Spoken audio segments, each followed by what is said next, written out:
So for almost 20 years, and in between I have also been founder editor of a publication. I have written extensively in all Pakistani newspapers, including international publications like Al Jazeera. And I have grown up in Islamabad. I've spent my childhood in Islamabad, and also from 2008 till 2022. When I left, I continuously worked in Islamabad. Today's event is to initiate a process. This is not the end of something. This is the beginning of a process in the United States in which the Pakistani American community wants to highlight and bring awareness to the tragedy that has unfolded in Islamabad. The tragedy has also unfolded because key Western institutions and governments have been ignoring what has been happening in Pakistan, the increasing use of state terrorism against the unarmed protesters, pro-democracy protesters, for the past several months, more than 30 months. But the tragedy that unfolded on Islamabad on 26 November and the early hours of the 27th November 2024 is unprecedented in the history of that country and in the history of that city. Now, this particular event has been organized by a number of groups. I must mention them. First, Pakistan Global, Pakistani American Physician Association, Democracy and Human Rights Alliance, Democracy and Friends of Pakistan, Democratic Friends of Pakistan, and Save Pakistan Coalition. The goal is to bring awareness on a tragedy about which the irony is this, that while a massacre has been committed in the heart of Islamabad, it is also being denied. It's more than 14 days have passed since this tragedy happened, but the government of Pakistan and its military institutions are not even prepared to accept that something happened. They're not even prepared to accept that live ammunition firing, sniper fires, commando units were used to shoot hundreds of people in the center of Islamabad. So the picture we have right now is very imprecise, is very imperfect. I must actually warn you in the beginning. But on this occasion, many people will recount you several impressions and news which they have from either as a result of reporting or from the eyewitness accounts. I will keep on giving you more accounts, but let me also tell you that to the extent that it has been denied is that in the last few days, the Pakistani Foreign Minister Ishaq Dar briefed the foreign diplomats and basically gave the impression that the pro-democracy protesters were a threat to the foreign corps of diplomats. And apparently, the news we hear is that the British High Commissioner in Pakistan has approved that you have done the right thing. That you have now, just today, Drop Site has brought a very well documented and researched story by Murtaza Hussain and Ryan Grimm. And their story points out that far from being a reaction to any attack on the Red Area or the diplomatic corps, the action against the pro-democracy protesters was fully planned on 25th of November in the military directorate led by the Pakistan Army Chief General Asim Munir. And several military units were part of that planning. So it was not only the inter-services intelligence, it was the paramilitaries, and it was the Pakistan's special services group, which are the commandos, which were all part of that massacre. So in today's session, Waqas Ahmed will also speak briefly and will tell you how they have conducted and spoken to the various kind of eyewitnesses and regarding the story. But I'll tell you that before the Drop Site story, The Guardian brought up a story on 27th and 28th of November. BBC has brought up the stories. Independent Urdu has brought up the stories. And Al Jazeera brought up the story on 4th December, which is titled as Dead But Not Counted. These stories clearly mentioned you. For instance, the Independent story tells you that according to their sources in the doctors, and they have seen at least 110 people that were shot by bullets on the night. This is the Independent Urdu story. Al Jazeera story, the dead but not counted, mentioned that one doctor told Al Jazeera.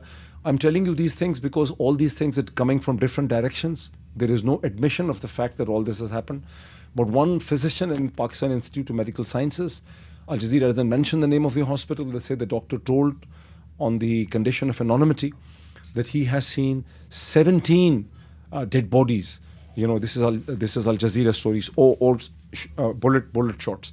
And similarly, the BBC story, other stories also mention you that how different physicians mention that dead bodies were either being denied to the relatives or the dead bodies were being taken away by the government so that people cannot get hold of the dead bodies.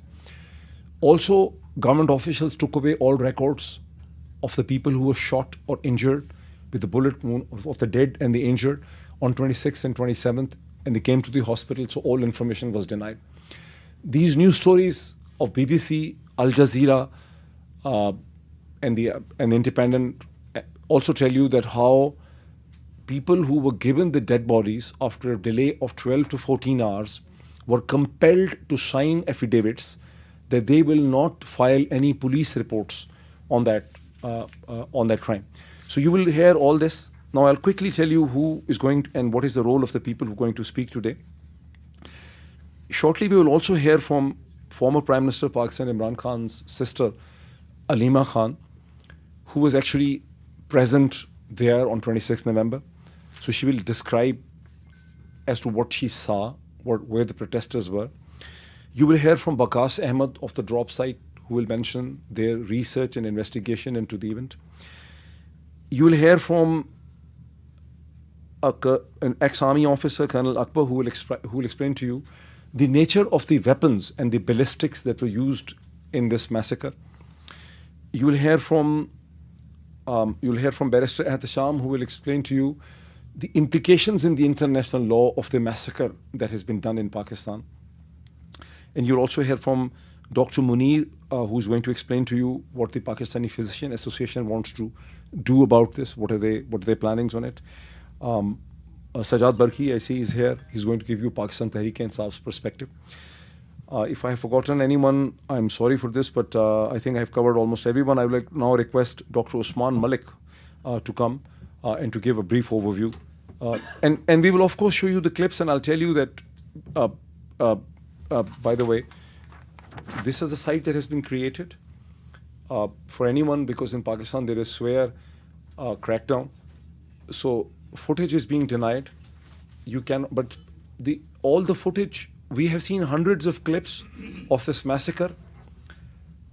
These are coming from individual people who recorded that these scenes of massacres.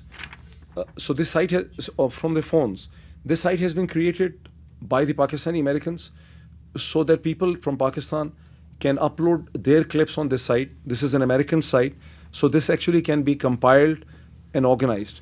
So at the same time, I will tell you a word of caution that Pakistani American groups have collected all the information in the form of the clips, and they're available in the USB drives here with us. Anyone who wants to take and write about it and does the further research on that, they are most welcome. This information is still disorganized that needs to be organized. And I have personally seen more than 100 clips. In one clip, I'll just bring Usman, but I'll tell you, in one clip, an old man who was injured close to the D choke and kept on lying there because he had bullets in his leg injury and he couldn't move from there, describes how hundreds of people were injured in the first part of the Jinnah Avenue. And then he mentions that the army trucks, he mentions at least 15 to 20 army trucks, and he says dalas, pickups come over there, and they pick up the injured and the dead. And he says, we do not know where they have taken the dead. This is the kind of massacre that took place in 1928 in Colombia. It is called as the Banana Massacre, when more than 1,000 people were shot, and there was only perhaps one survivor who actually mentioned, So who mentioned, and this is how the story came out ultimately to the American media. So so some clips will also be shown by Dr. Usman. I'll request Dr. Usman to come and actually show his presentation. Dr. Usman, we wait for you over here. Dr. Usman Malik. Thank you.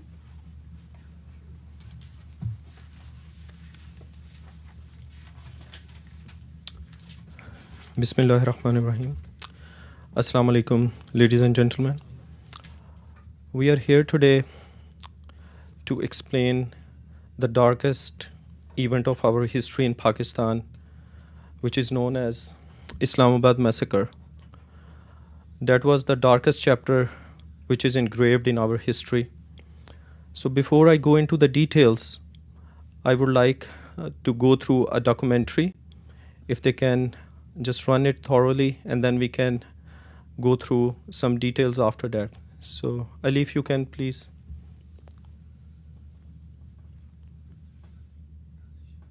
بھی آئے اور army کی بڑی بڑی جو ٹریلیں ہیں گاڑیاں ہیں وہ بھی آئے اور لوگوں کو پکڑ گاڑیوں میں زخمیوں کو بھی اور لاشوں میں پھینکتے رہے. کم از کم 15-20 گاڑیوں میں یہ بڑے گاڑیوں میں لاشیں لاد کر نامعلوم جگہ منتقل کیا ہے. ابھی یہ پتہ نہیں ہے کہ اتنے لاشوں کو کہاں لے گیا ہے اور اس کا میں اینی شاہد ہوں. اور پھر صبح کا تقریباً میرے خیال سے 5 بجے کا ٹائم تھا, اذانوں کا آوازیں جس وقت آئی تو اللہ کرے وہاں پر ایک سیکورٹی گارڈ تھا. اس نے جب مجھے دیکھا پھر اس نے مجھے بٹھایا گاڑی میں اور بولے کہ منتقل کیا وہاں پر پٹی وغیرہ دوا وغیرہ ہوا تو وہاں سے میں چلا گیا ہوں. میری یہ عوام سے درخواست ہے کہ یہ ویڈیو زیادہ سے زیادہ اس کو ایوانوں تک پہنچا دے, حکمرانوں تک پہنچا دے, عدالتوں تک پہنچا دے تاکہ جو ہے نا ہمارے کارکنوں کو انصاف ملے. السلام علیکم ورحمۃ اللہ وبرکاتہ. 2 میرے حلقے کے ہیں, ایک میں جانتا ہوں مردان میں, 3 آدمی میں جانتا ہوں. 2 آپ کے حلقے کے ساتھ مظاہرین جی وہ احتجاج کے لیے آئے ہوئے تھے؟ احتجاج میں آئے ہوئے تھے. ان کو گولی لگی ہے, دونوں کو گولی لگی ہے. ان کی جنازے ہوئے کل. ان کی باڈیز سر مل گئی فیملی؟ جی ان کے جنازے ہوئے کل, مردان میں جنازہ ہوا ہے.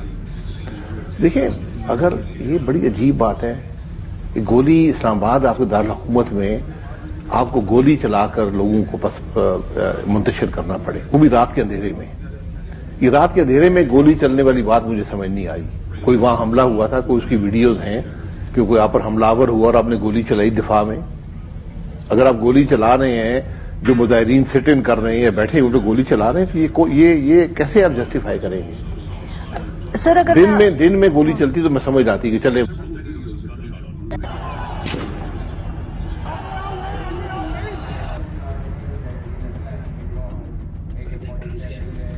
Seeing the large number of protesters still standing ground and undeterred, at this point, it seems that the decision was taken to stop the protesters by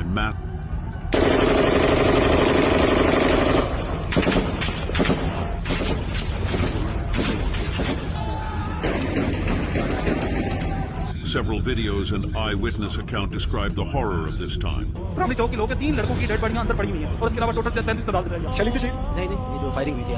نے اپنی آنکھوں سے دیکھا کم از کم 15-20 لوگوں کو انہوں نے اسٹریٹ فائر کیا. کیا ایک 17 سالہ کا بچہ بھی شہید ہو گیا, اور بھی جو 7 پلازاز ہیں ان کی چھتوں پہ یہ چڑھے ہوئے سنائپرز اسٹریٹ فائرنگ کر رہے ہیں. اچانک سے ایک سنائپر فائر کی نا ایک مخصوص آواز ہوتی ہے, صرف ایک بلٹ فائر ہوتی ہے, وہ ایک شخص کے کندھے اور سینے کے درمیان لگتی ہے, وہ میرے سامنے گرا. یہ دیکھیں ایک پاکستانی کو ایک فائر کر کے گولی ماری گئی ہے ان ظالموں کی طرف سے. Several gunshot victims are seen to be taken to the hospitals. Several ambulances are seen to rush to the area. Later we get several videos of gunshot victims and dead bodies in hospitals.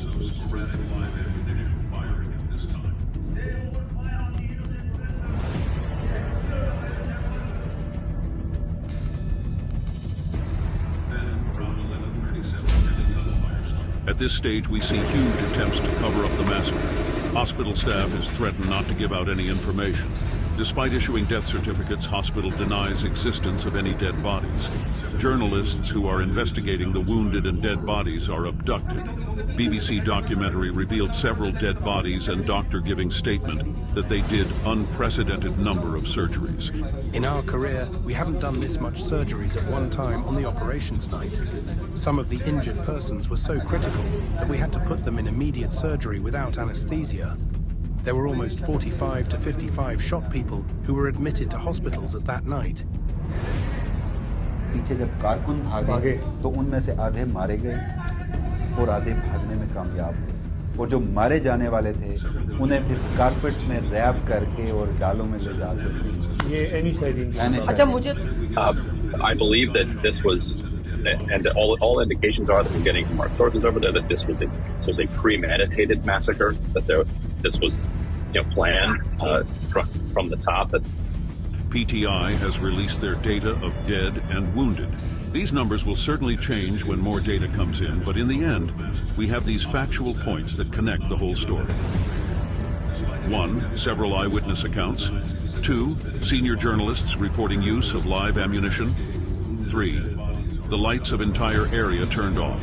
4. Excessive use of brute force. 5. Snipers on the rooftops. 6. Abduction of journalists working on collecting data. 7. Overwhelming video evidence of gunshot victims. 8. Doctors and hospitals forced to suppress evidence. 9. Complete denial by the government. The evidence indicates that the fatal shooting was indiscriminate, carried out with the intent to kill. With several casualties and injuries, along with the government's cover-up and complete lack of remorse, it can only be concluded that this was a premeditated murder against unarmed civilians by the security forces executed in cold blood. I believe that this was, and all indications are that getting from our sources over there, that this was a premeditated massacre, that this was planned from the top. बता दूं कि US armed forces के weapons जो कि war on terror में उस वक्त दिए गए थे पाकिस्तान की सिक्योरिटी फोर्सेस को, स्नाइपर वेपन्स, उस पर राइफल रेमिंगटन 700 कैलिबर .308 और उस गोली की स्पीड 741 मीटर फी सेकंड है। नाइट साइट्स के साथ वो वेपन इस्तेमाल किया गया पाकिस्तान तहरीक इंसाफ के वर्कर्स के खिलाफ। फायरिंग हुई डी चौक में हुई। आपका जो रैपिड फायरिंग आपने सुनी वो आपकी जनाबे वाला M60 यूएस आर्मी की मशीन गन थी। ये वेपन दहशतगर्दी के खिलाफ सिक्योरिटी फोर्सेस ने इस्तेमाल करने थे। ये वेपन पाकिस्तान के आम शहरियों के खिलाफ नंते शहरियों के इस्तेमाल के लिए नहीं थे। ख़वातीन और हज़रात, ये वेपन्स अमेरिकन अवाम का अतिया था, एक गिफ्ट था पाकिस्तान की सिक्योरिटी फोर्सेस को। I think इसका गलत इस्तेमाल हो रहा है। इसकी everybody got so emotional after watching this, what happened to the innocent army की peaceful civilians back home. I'm here representing Pakistani American diaspora. I'm representing Pakistani American Physician Association, First Pakistan Global, DHR Alliance, Democratic Friends of Pakistan. But in reality, I'm standing here. I'm representing 250 million people of Pakistan who are just mere bloody civilians and slaves in the hands of establishment. I'm representing today the families of the martyrs who cannot go and register their reports that their loved ones are dead.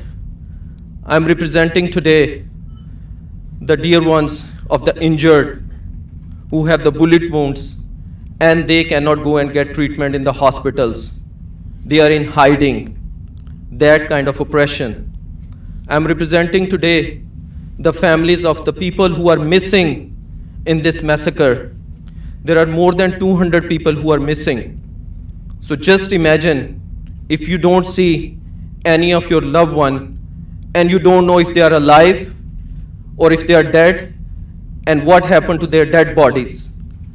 So they have covered up all the crime scenes.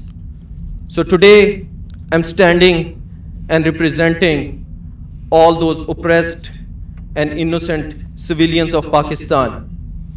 We want you guys to be their voice. All the international media, they need to raise voice for those innocent people in Pakistan who are suffering.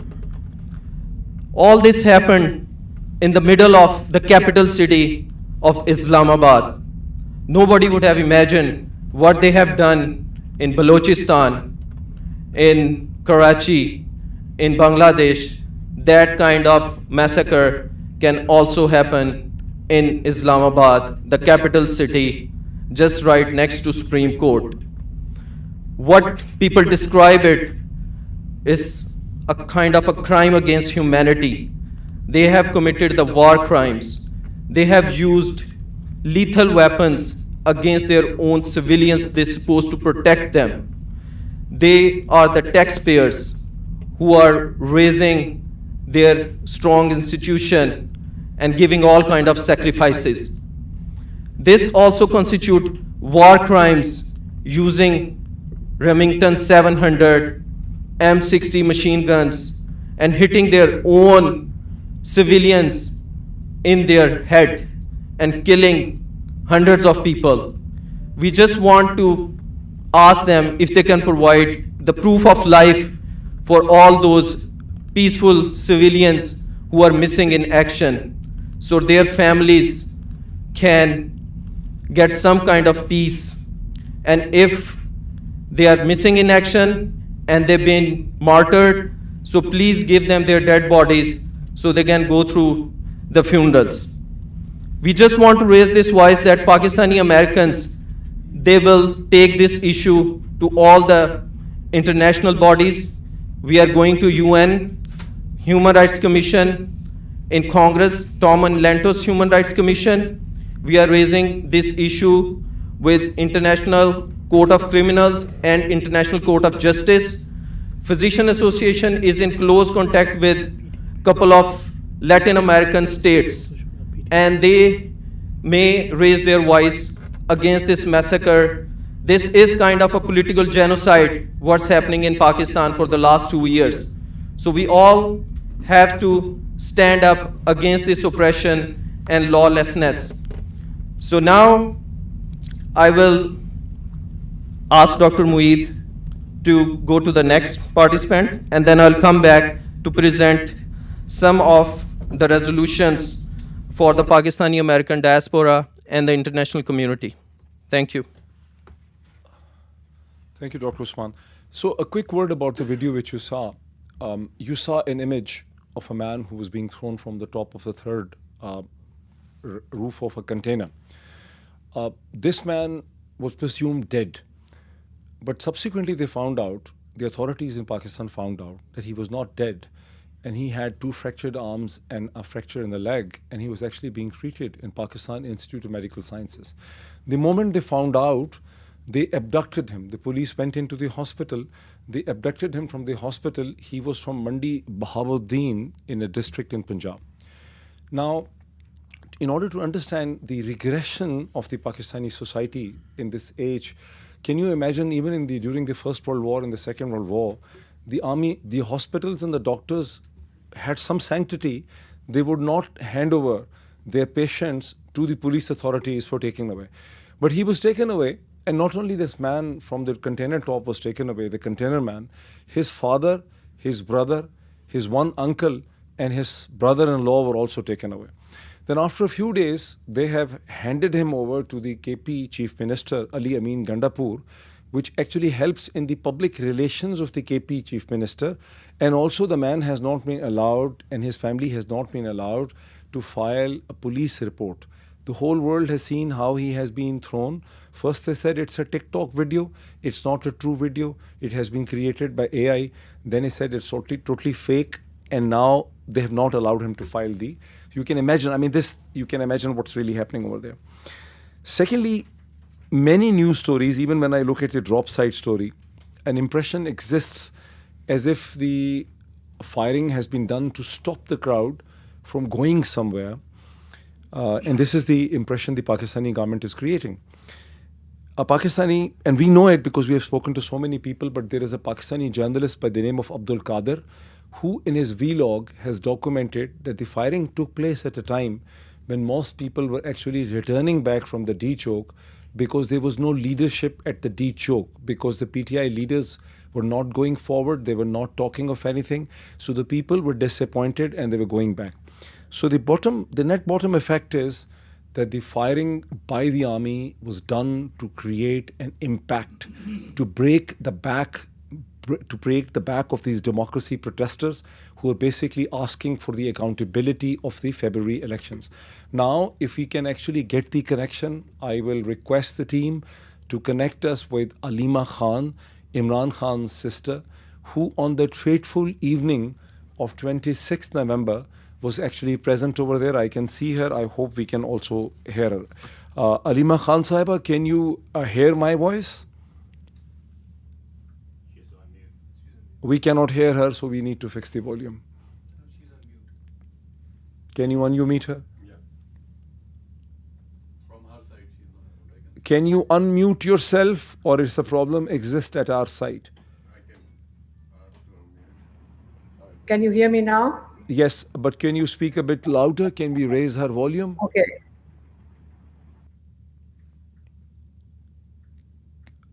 Dr. Alima Khan Sahaba, can you speak louder? I think you have to raise the volume. Can you hear me now? I can hear you, but it's very faint. Okay.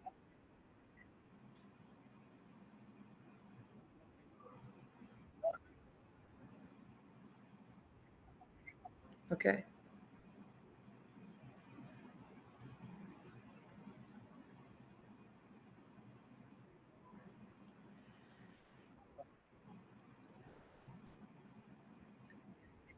Yeah, can you hear me now?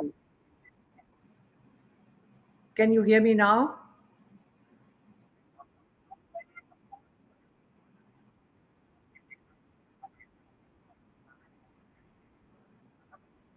Volume. In which you are speaking, can you bring it closer to yourself? Can you go closer to the microphone?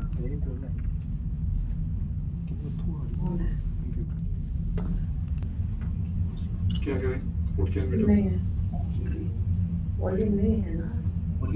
Are you through a laptop? Yeah, it's through a laptop. It's through a laptop, yes.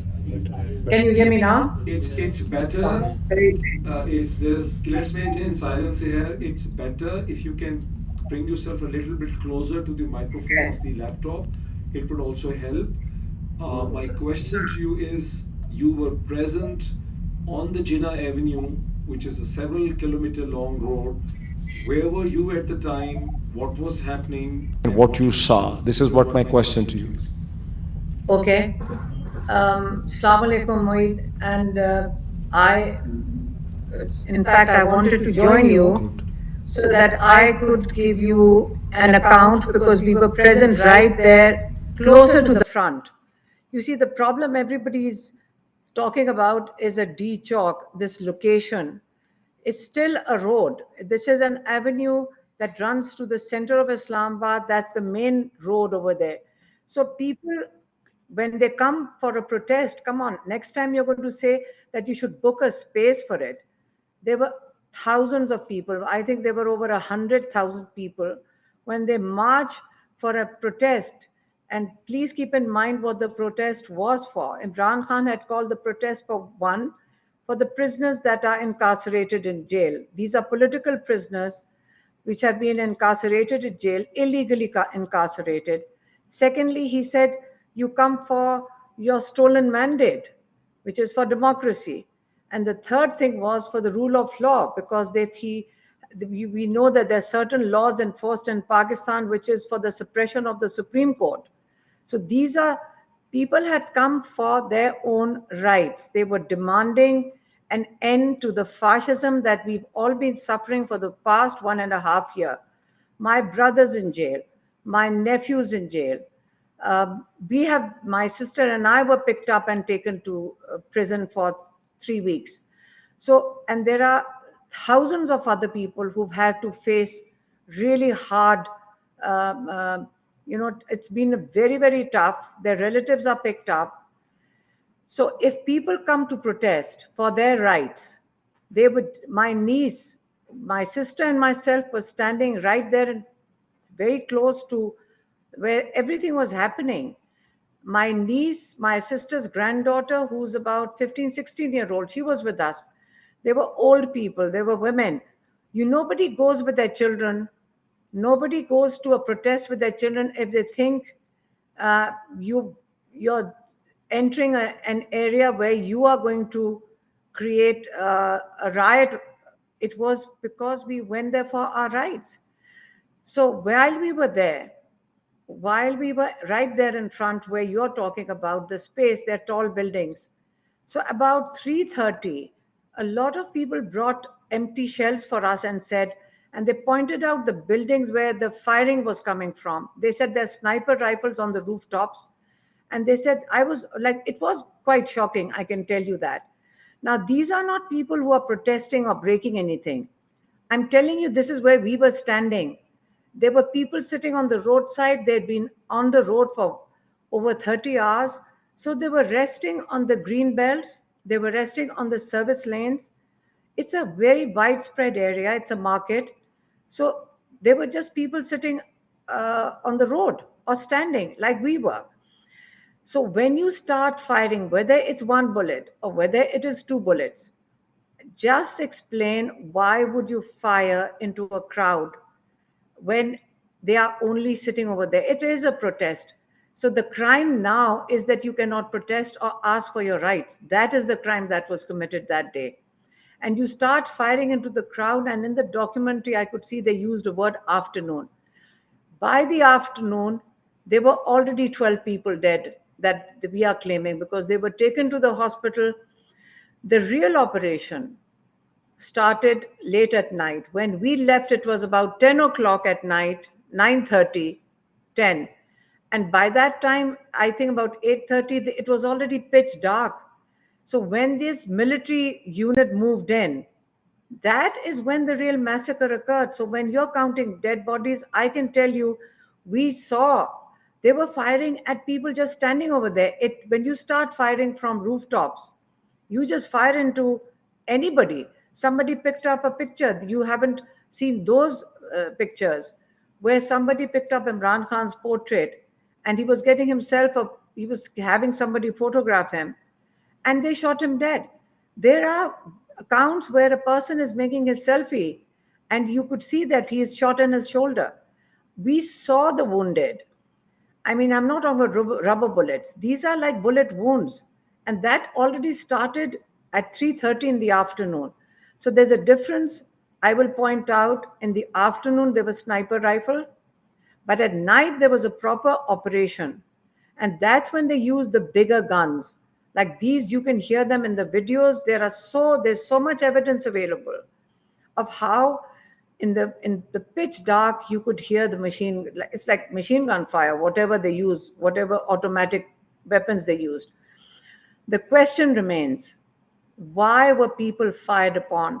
Was it to make them create an atmosphere of fear? Let me point out that these people, when they came out, we were walking down one of the main avenues, which we call Srinagar Highway. We were with them all night. And when, like, we were in a car, but we were moving with the people. There were miles, I'm talking about miles of people walking on foot with the determination, with the jubilation. It was like, I asked some of them, what are you feeling today? They said, we feel we've come out of a very dark time of 1.5 years.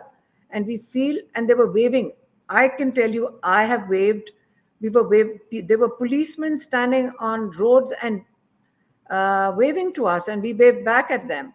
So there was no atmosphere. The military personnel were waving when we saw some of them.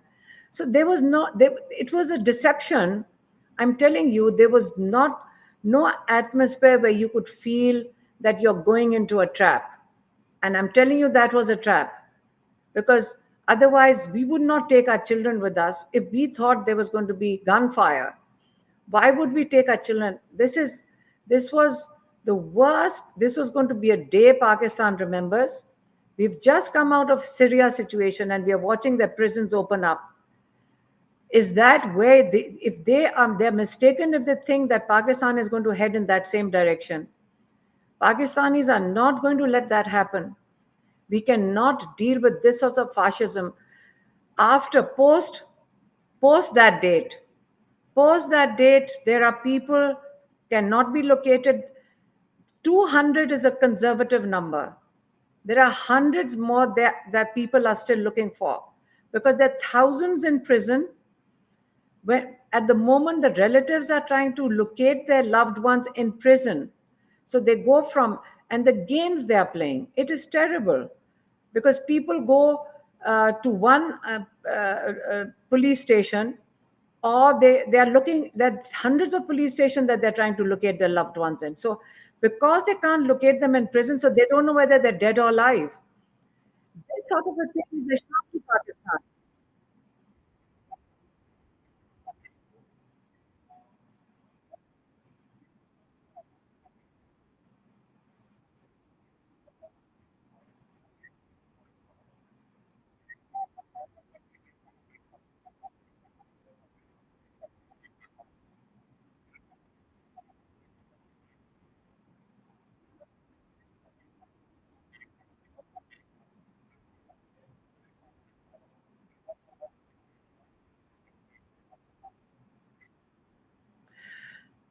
Let me tell you, there's the post-mortem report. So they wouldn't let them have post-mortem, right? Then when they got a post-mortem, when they got one of them, a young boy, 17-year-old, they got the post-mortem done. The hospital wouldn't give them the report. And their home was raided. They were threatened. The amount of threats, I mean, you can't imagine how the relatives are being treated. So the relatives are in absolute fear. Where do you take the families of the people who died? Where do you take the families of the ones who are injured? They are being threatened. So some have come forward. If people want to interview them, we've sort of, volunteers are saying that we will sort of fudge their faces, like blur their voices and faces and have the interviews. But there is a lawyers team which are working on it. But when we say missing, remember, I'll repeat myself, there are so many volunteer lawyers that are going from one police station to the other, helping the relatives locate them.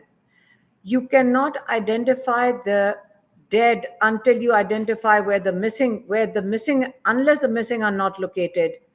Their relatives will not know whether they are dead or alive. So I understand when the political party is unable to give a confirmed number because there are no dead bodies. So legally they say that unless we don't have a dead body, how can we say that they are dead? So they could be located or traced to a police station. This is a very serious time. And I'm telling you, and I'm telling my Pakistani overseas, they understand that, they have relatives over here, that it is a very big mistake to have shot at your own people. If for a minute they think that people are now going to sort of retreat with fear into their homes, I think it's a very serious situation in Pakistan right now, because you do not bring your military out to shoot at your people. That never happens.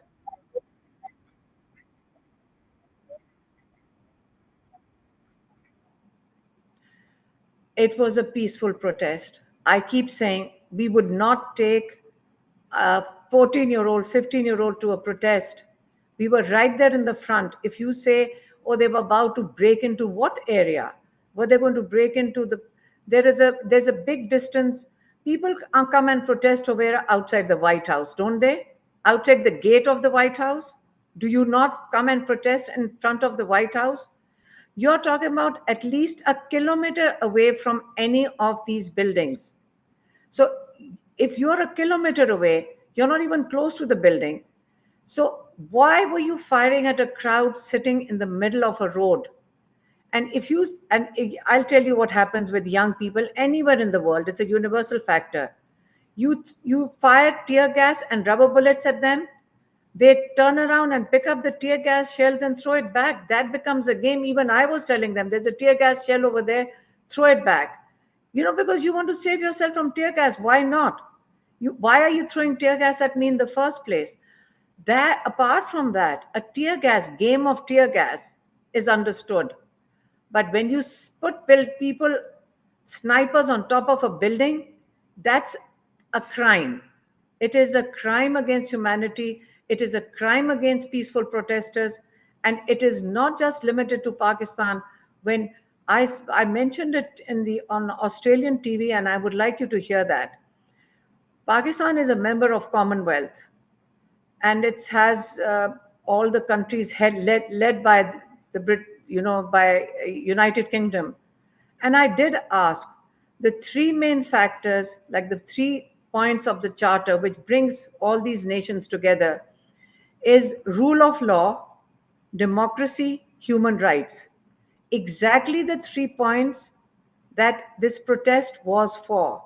So when we are demanding or protesting for these 3 points, for human rights, for rule of law, and for democracy, why would we be fired at? Why were we shot at?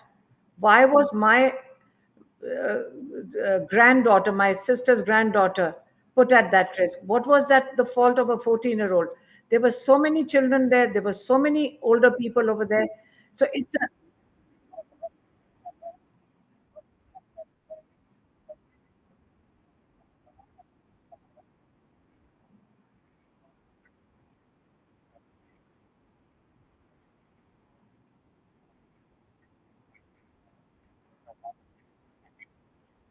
thank you for having me.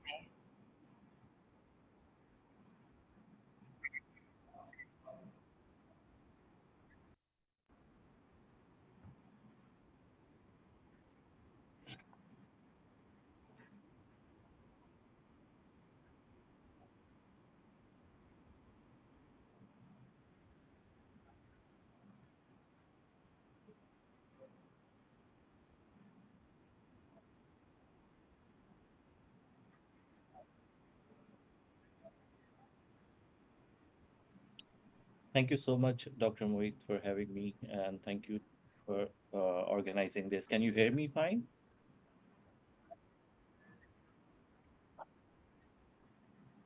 Let me see what I can do. Is this better? Okay. Thank you, Dr. Moeed, for having me, and thank you for organizing this. If I can have permission to share my screen, I can go over a bit of what. Okay. So I'll give you some background on what was planned and how it was organized. Islamabad, as you can see on this map, it is this dot. It is on northeast of Pakistan. I'll do some annotations here. So let's see if this works. Okay, anyway. So the plan was, the PTI's plan was from different routes, Peshawar, Quetta, Multan, Lahore, to come to Islamabad and protest here right in front of what is called in Islamabad red zone on D Chowk. So D Chowk is basically a roundabout right in front of the red zone. Red zone houses all the government building, the Supreme Court, the Parliament, and like basic government infrastructure. Most Pakistani political parties, when they want to protest in Islamabad, they go to D Chowk. It is a symbolic thing. You know, you're protesting right in front of Supreme Court, you're protesting right in front of the Parliament, telling the government that these are our grievances and these are our legitimate grievances and they must be listened to. And that has been every party's right. Like before this government, during Imran Khan's government, parties used to come here, they used to protest peacefully, and they would go back. So there was never any issue. But this time, since the government and their military backers, they want to control the narrative, they want to control politics so much because Pakistan is right now virtually under a military dictatorship. They shut down all the streets. But if you go back here, all the roads leading up to Islamabad, these here, all of these major roads were shut down on 24th of November. And Pakistan's major motorways, this motorway leads from Lahore to Islamabad. This was shut down. containers were put. Even in Islamabad, if you enter Islamabad here, there were lots of shipping containers that had been piled on top of each other. They were put in place to block the protesters. Can you see my mouse here? Yes. So this is the exact spot where you were pointing out where the man fell down. They had a 3-story container, one container on top of another container on top of another container, 3 shipping containers that would be at least 36 foot tall. This is where it was. This area, you see, this is the polyclinic hospital. This was the hospital where all the injured were taken and where the first dead bodies were taken, where we got the list from. So this is the scene, the background of the massacre. Yes, this is Jinnah Avenue. This is where all the protesters were gathering. Alima Khan, what she just told, they were around this area, which is far from D Chowk, which would be almost a mile from D Chowk from here. So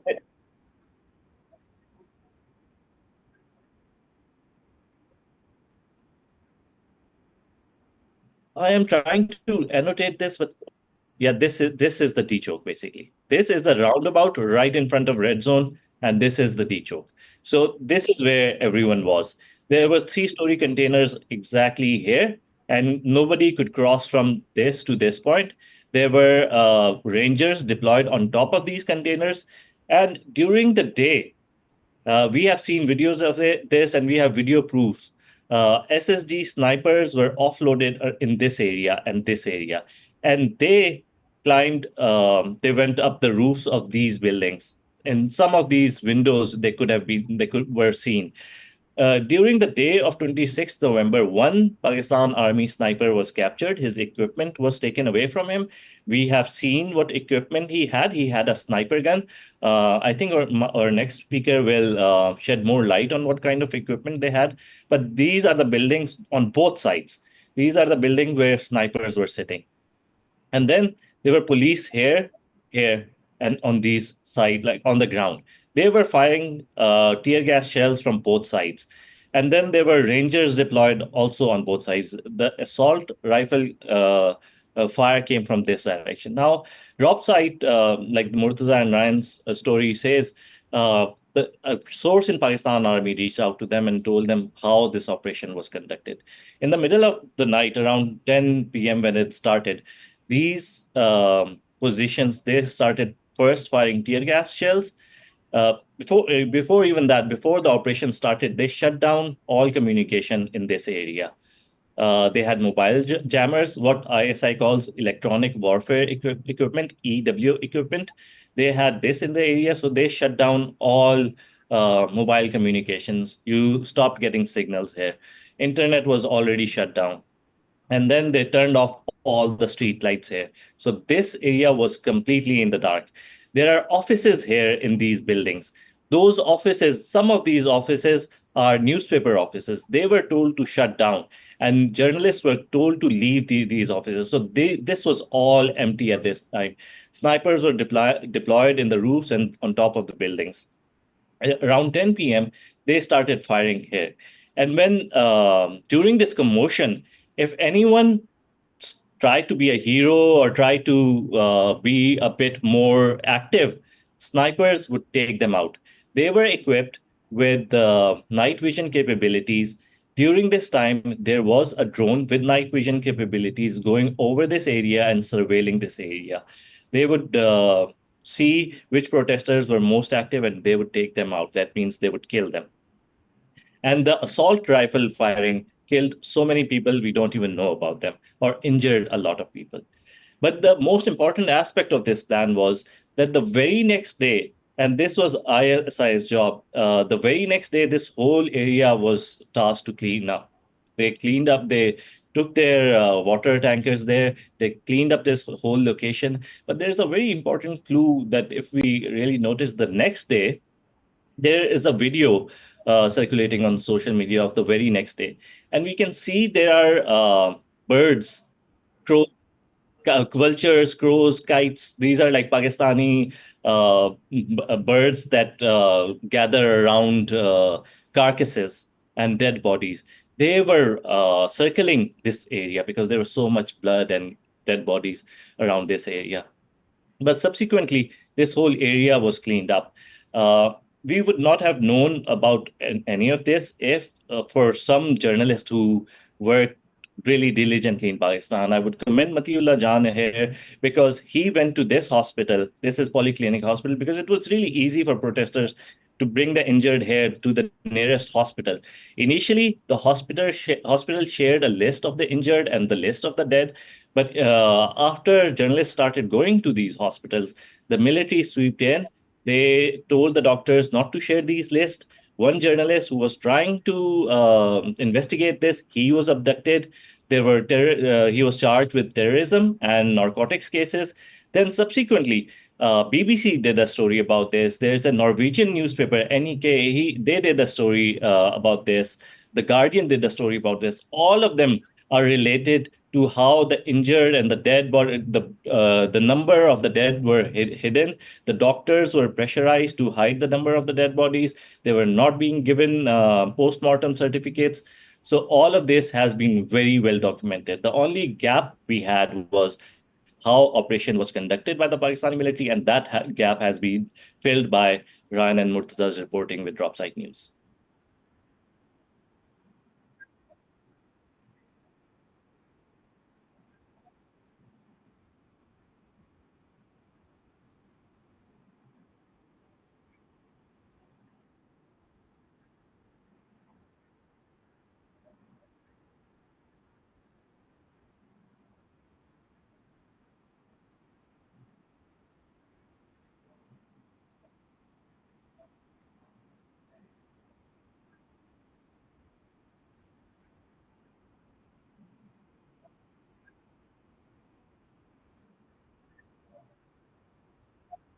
Yes, I've seen the injured video. I haven't seen them, the army picking up the bodies, but I have seen the video of the man being injured.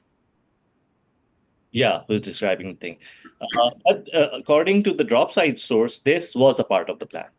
Part of the plan was to kill these people or to shoot at these people to injure as many as you can because the main plan was, and this is the overarching theme of it, to put so much fear in the hearts of the people that they will never dare to do such a thing again, to communicate to the Pakistani public that the Pakistani military and the Pakistani government can be so ruthless that if they ever dare to come here again, they will be treated in the same way and there will be no consequences for the government. And this is what we are fighting against. So cleanup operation the very next day was a part of this plan. And if they ever dare to come here again, they will be treated in the same way and there will be no consequences for the government. And this is what we are fighting against. So cleanup operation the very next day was a part of this plan. And that is what drop site source has communicated to them.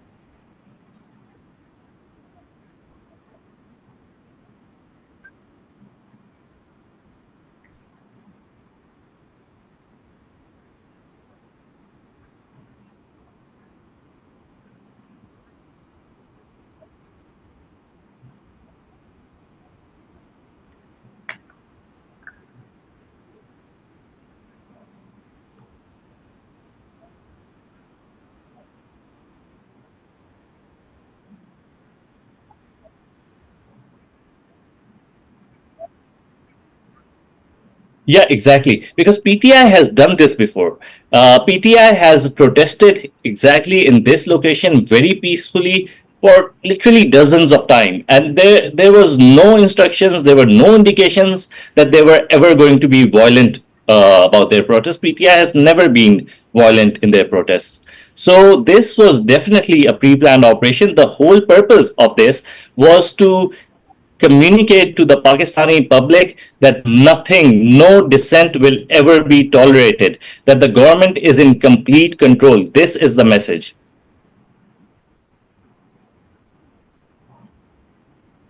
Thank you, sir. Thank you for having me.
voice is not upstream. Okay. Nasir bhai, can you check volume for the YouTube? On the YouTube, if you go. Yeah, the complaints that there's no volume coming on, no sound coming on. Initially when we started, it should be. Now. Okay. Just 1 minute ago, someone tells me from Pakistan. Even Adil is saying there's no sound. Okay. Now it's fine. Now it's coming. It's good now. Okay. Thank you. So we just want to highlight this, that President Trump was also considered as anti-establishment, pro-peace, anti-war, and then the people came out and people selected him and elected him as the president. We want same thing in Pakistan, that the will of the people should be respected, the mandate of the people should be respected, and the government should run by the civilians. We want civilian supremacy in Pakistan with independent judiciary and independent institutions. So now I would like to invite Mr. Sajjad Burki, who is the OIC Secretary of PTI. Thank you, Mr. Sajjad Burki.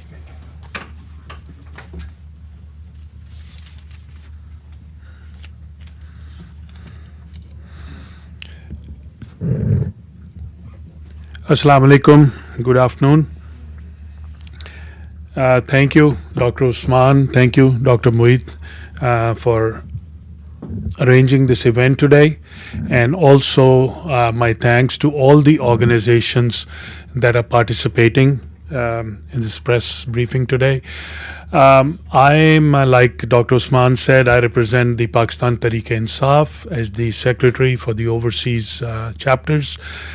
But today, more than that, I stand here as an overseas Pakistani that's hurt, is crying from inside, standing in disbelief that this ever happened in my country. We've all seen protests, we've all seen uprisings, but to shoot down innocent people like that, it's disgraceful, unbelievable, and I hope we will have consequences, severe consequences, for those who brought this upon us. I'm going to say this is, I took some notes and I'd like to read out from some of them. I call it a premeditated murder. That's what it is. This is not something that happened, at the moment.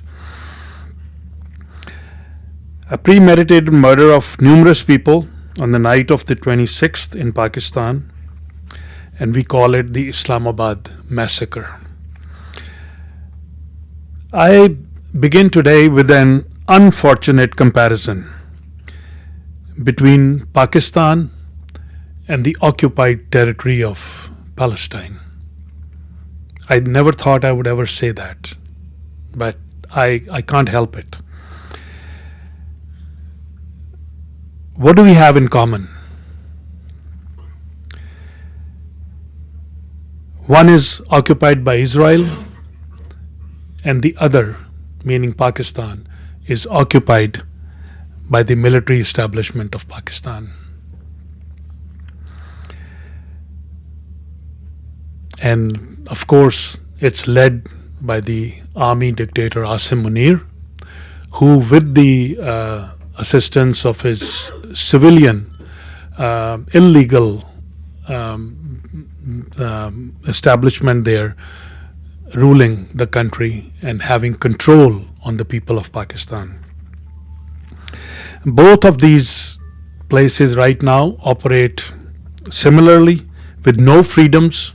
And when I say no freedoms, and you can compare it, no freedom of expression, not in Pakistan, not in Palestine, no freedom of movement. Palestinians cannot go from one place to another freely. Same in Pakistan. You cannot go from one place to another because they'll place containers or they'll arrest you. No freedom of expression. Obviously, they'll kill you. No freedom of movement. No freedom of assembly. As we've seen in Islamabad, similarly, Palestinians cannot assemble in one place to protest. Abductions and kidnappings, That's what they do in Palestine, and unfortunately, that's what they do in Pakistan now. Targeting women and children, yes, in both places they do that. Destruction of property. We never thought it would come to that. We have always seen Israeli bulldozers go and bulldoze homes of Palestinians. Well, our army does that in Pakistan too now. They go with a bulldozer and they bulldoze your home. Torture, very obvious. We've seen many cases. Killing of civilians. Both areas do that. And I think actually more frequently in Pakistan now. Coming to November 26, the government invoked Article 245 and gave control to the army. Shoot at sight, if necessary. These were unarmed protesters using their constitutional right to protest peacefully. Why I call it premeditated murder? Because our Interior Minister, Mr. Naqvi, the night before, he threatened, he said, and I'm quoting him, even now, if bullets are fired there for 5 minutes, after that, not a single person will be seen there. This is the Interior Minister of the country threatening you with live bullets. And I think that's a threat to murder. That's what it is. And then using machine guns and advanced weaponry on unarmed protesters, they forgot that the right to assembly and engage in peaceful protest is a universal right, and it is a foundation of human rights, integral to any democracy in the world. Quoting you another person, Hassan Ayub, a journalist known for his affiliation with the establishment, he tweeted after the massacre, more than 100 militant vehicles have been destroyed, 100 heads, mind his language, 100 heads are torn open by the forces. And he says, happy independence. This guy is a spokesman practically for the military establishment, sits on TV every day and talks about them. Although this carnage was witnessed and videotaped by many, the government agencies next morning obviously claimed that no shots were fired and there were no fatalities. Since this was pre-planned, a huge cover-up is in place now. We've seen the BBC, The Guardian, Al Jazeera, and many other international outlets have reported through live witnesses. Patan Coalition 38, that's a network of 250 human rights organizations and civil society organizations, made this statement, and I'm quoting them: the use of brutal force, including lethal force, by the authorities severely breached the right to life and freedom of peaceful assembly and was thus unlawful and unjustified. Unquote. The crime scene was immediately cleaned up, as we've heard from many people. Investigative journalists like Mr. Matiullah Jan were obviously abducted and held. A doctor reporting at The Guardian said, and I'm quoting again, all records of dead and injured have been confiscated by the government and we are not allowed to talk. Senior government officials are visiting the hospital to hide the records. Unquote. The polyclinic and the PIMS hospital have been ordered to conceal records and not release dead bodies to the families so that the crime can be covered up. Families have been forced to sign affidavits and that the person died in an accident in order to receive their dead.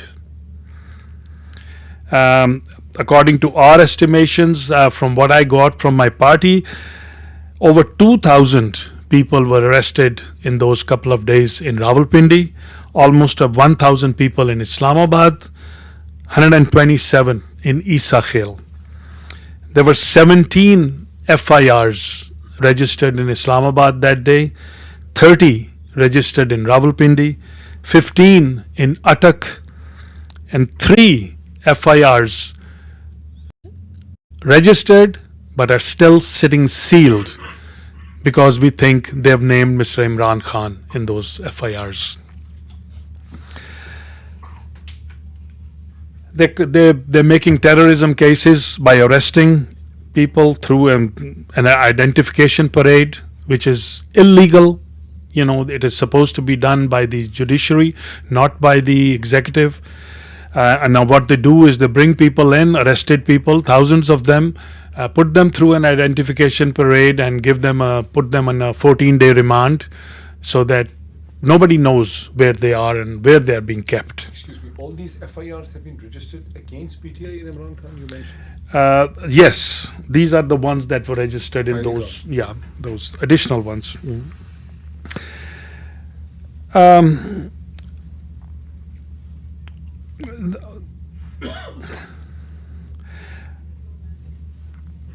While we do not have exact numbers, as we've talked, and questions are being asked about it, obviously, and I hope you understand they are for the reasons that I've given and you've heard. We have confirmed 12 dead that PTI has total confirmation on, over 50 injured, severely injured, that is, and hundreds still missing.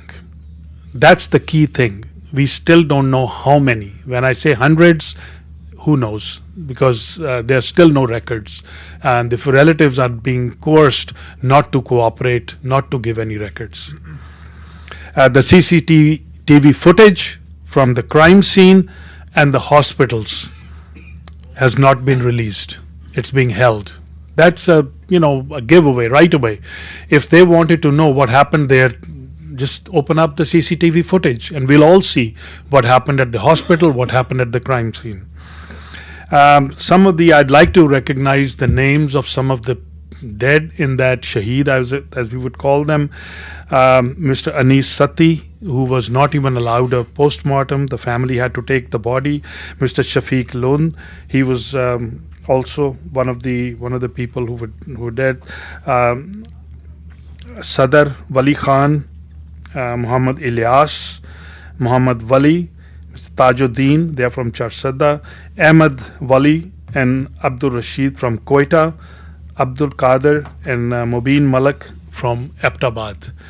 These are some of the confirmed. Why we are here, my message again would be to take our complaint, our pleadings to the international community, to the international media, to get a response somehow from the White House, from the Department of State, because we as Americans have a right to demand, why are they so quiet on this whole matter? Why don't they speak up? Why don't they condemn the killings that have happened here? We definitely want to demand a resignation of Asim Munir, because he's the main culprit behind this massacre. And we would, here in the US, demand sanctions on Asim Munir and his cohorts in the form of visa restrictions, asset freezes, travel ban, and any entry on them in the US. That's the minimum that should happen. As you know, we've given up, our chairman has actually, Imran Khan has given a couple of demands till the 14th, and they are simple demands that release the prisoners, political prisoners that you're holding, and form a judicial commission to investigate May 9 and November 26, And if they don't do that, we will move into a civil disobedience movement. And not only the civil disobedience movement, we are also be asking the overseas Pakistanis all over the world to help out in holding their disbursements that they make to Pakistan, not fully, but at least a portion of it, because we don't want to finance this illegal entity in Pakistan. We must realize that in order to get couple of $1 billion or $3 billion or 7 whatever over the years, the same people come on hands and knees and grovel in front of the IMF so that they can get a couple of $1 billion. And here we are, overseas Pakistanis, who send over $32 billion a year to that country. And how do they treat us? They refuse to give us the right to vote. They constantly threaten us that they will cancel our passports and our IDs. They are threatening our families in Pakistan, not just threatening, abducting them and kidnapping them and harassing them, because we in overseas countries are raising our voices. So this is our right. If we want to hold our contributions to Pakistan, that's our right. We will not fund this illegal entity that's running Pakistan right now. It's an oppressed state, and we will be no part of that in financing that. Before I leave, I want to just a comment. I know there's been a lot of questions asked in the last few days about who was there, who was not there, why did we go to D Chowk, why did we not go there. Let me request everybody, say, where in our constitution or where in our bylaws does it say that the people of Pakistan cannot go to D Chowk? Isn't that a part of Pakistan? Don't we have a right to go to that place and protest? Why should we not be able to go there? So please, anybody, stop asking that question. Why we didn't stop earlier? Why we didn't go to Sanjani or other places? We have a right to be at D Chowk. And that's what we were using, our right to be there. A lot of our leadership was there. They did participate. Not everybody can be there all the time, and that's how parties operate. So our questions should be directed towards the killers, the murderers, the people who carried out this operation, and they are the ones who should be made to answer what they've done to the people of Pakistan. So my prayers for everybody who was involved. We have a GoFundMe account set up already for the victims, for their families, and we would like, this is a non-for-profit account, and please, whoever can, donate to that account so that we can help the families of the victims in Pakistan. Thank you so much. Pakistan Zindabad. Thank you, Barki Sam. I would quickly request Colonel Akbar, can you actually give us an explanation of the kind of the weapons that have been used? Thank you.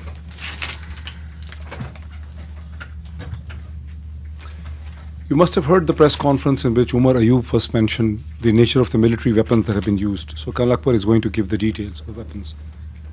Thank you very much, Dr. Moeed. Thank you very much. And at this point, I also thank First Pakistan Global, as well as the Alliance for Democracy and Human Rights Abuses, which have come up in Pakistan, which have given this platform to speak out as a veteran. What Dr. Moeed said, as far as the weapons which were involved, that's a very small segment of it. And at this point, let me quickly, I'll take about 5 to 7 minutes. What I'm going to speak about is the backdrop of how Pakistan military lifeline is coming from the West, which is being used against its own people. That's the backdrop, which is very important to understand. Then, as the topic is Islamabad massacre, me being part of Pakistan military from childbirth to like 50 years, I feel ashamed. As a professional soldier, I bow my head. What has come about is that we have crossed a certain threshold. A regular army has turned into a completely rudderless, with having no checks and balances. It is becoming a con army. So that is, I would talk about the planning and the conduct of this operation, which took place as Islamabad massacre. There is a lot which has already been talked about, and the film that you saw, Alima Khan Saiba, she also, as a ground witness, spoke to you about it. But there are some blanks right there, so I will try to fill that. The few ramifications and how they hurt the interests of the humanity, how they hurt the interest of United States of America, how do they hurt the interest of the free world. That is very important. And after those ramifications, at the end, there are very tangible steps which are required to be taken right now by the powers to be, the stakeholders in this very, very dark unfolding in the part of the world where is over 250 million people are involved. So this is, I'll just close it on that. Now, US-Pakistan military cooperation has been there since its independence, but fast forward, moving to the war on terror, there is billions of dollars which have gone into Pakistan military's aid in terms of finances, then weapons. And then the worst is that how it has been channelized and where they ended up. The Coalition Support Fund was also having a segment of Pakistan's counter-insurgency fund, which was given to the military to suppress its own people, starting 2009. These are very, very important things to know.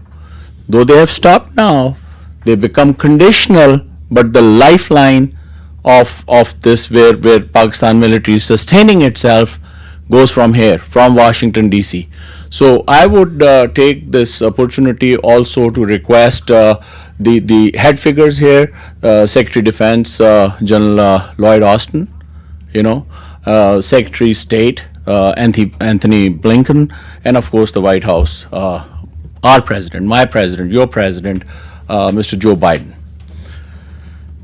In this backdrop, now this operation was not just one day before 25th of November that Asim Munir, who's an illegitimate and illegal Chief of Army Staff in Pakistan, because he got this appointment through a lot of maneuvering after his retirement. That is a very, very, serious point. This whole operation was planned over weeks. As soon as, I should say in August, where there was a call to come to Islamabad, this thing started happening. Then it was delayed 8th of September, and then when the final call was given, the plans were already in place. Now these plans were made at GHQ. The field formation which was given this responsibility is 10 Corps based out of Chiklala, the headquarters there, and on ground Rawalpindi, Islamabad, the segment there, the 111 Brigade was to command this whole thing. And this is a set pattern. Anything happening over law and order, political action, protest, 111 Brigades gets mobilized. In this planning, especially for Islamabad massacre, the level was raised. Directly the Corps Commander, Lieutenant General Shahid Imtiaz, he was in situ. The Brigade Commander, Brigadier Dogar, he was fully involved in this. and the articulation of command ran through the Chief of Army Secretariat. I mean, it is so gross that it is unimaginable. 111 Brigade has 6 battalions which were augmented by more battalions coming from 17 Dev, part of 10 Corps. That is the reserve division for the entire corps, and it was taken out. Imagine how it was done. Before this 26th November, the forces were already moved into Islamabad. There are again proofs, video, and at the same time you have witnesses. The forces were moved in the garb of law enforcement. You could see vehicle after standing on main roads camouflaged. So this was, as you guys highlighted, that it was a very premeditated. It was not something that, there is a political situation, the government is handling it and it is getting out of hand, and then, the government is handing it over to the military. No, this government actually is handled by the military. Asim Munir handles this government. So I have told you a broad, orbit where 10 Corps. Now let me tell you one more thing, where the question was asked, why there are only 12, records that you have of dead people? My dear sir, there again, the smoking gun is in hundreds of people who are missing. Now this operation was deliberated upon and followed through to the end. In this, all segments, all elements of 10 Corps were brought in this plan. The Corps engineers, commanded by a brigadier, they were tasked to create obstacles. It was a military operation, you see. The Corps signals, augmented by the electronic warfare detachments from ISI and all, what Vikas was talking about, they were given. Then you come on the, so this whole thing was not done as just law and order situation. And I can go on and go on. The last briefing which took place in Chaklala about a week before 26th November, the General Asim Munir was asked, what are we going to do about the dead bodies? Do you know what his reply was? From my side, just throw them to the dogs. This is what it is. So the entire chain of command was involved in this. The military operations, the military intelligence side. Now, on the conduct side, once they brought in all these elements and what you just saw on the video and what was explained to you, it was done phase-wise. This mobilization on the part or the protest or the final call on the part of the people would have taken long. They were not doing it as an organized military operation. If they were called to D-Chowk, it would have taken some time, but it was countered in a very military sense. When the people started coming, they were expecting, like, let's say 500,000 people or 1 million people coming to Islamabad D-Chowk, which was shown to you on the map also, how and from where. They sucked in the head. When a mobilization of 500,000 or 1 million people takes place, it takes days and weeks. So the head was brought in and it was crushed. And it was crushed in a classical military operation where you counterattack a bridgehead. So this, and then now I'll briefly touch upon you heard the firing shots, right? These firing shots are not from the weapons which are used by law enforcement to quell a protest or law and order. These were automatic weapons of military caliber. The people, and you saw it, good that you saw that video. These people were moved from Tarbela. The special forces were moved from SSG. 2 commando battalion. And also, maybe Zarar elements were also involved in this. These people were having those specialized equipment or weaponry, which I talked earlier. You know, your Remington 700 model sniper guns. Even the ammunition goes from United States. So, where in United States there are certain regulatory norms, ITAR covers all weapons going into any other army, from aircraft F-16 to these specialized weapons. The governments sign off how they are going to be used. There is an end user certificate which is signed. So in a way, US taxpayers' money was used, billions of dollars, to weaponize Pakistan Army. And now at grassroots you saw where it was used and how it was used. Now this is something which I'm highlighting because as a veteran and also, you know, as a professional soldier, we have a spectrum of duties. We have conducted peacekeeping duties all over the world. It is not that there are no education about it, that what you can do and what you cannot do. It is not done in ignorance. They cannot even say that their safety lies, oh, they did not know. There are training facilities in Pakistan Army's own establishments which teach peacekeeping internationally.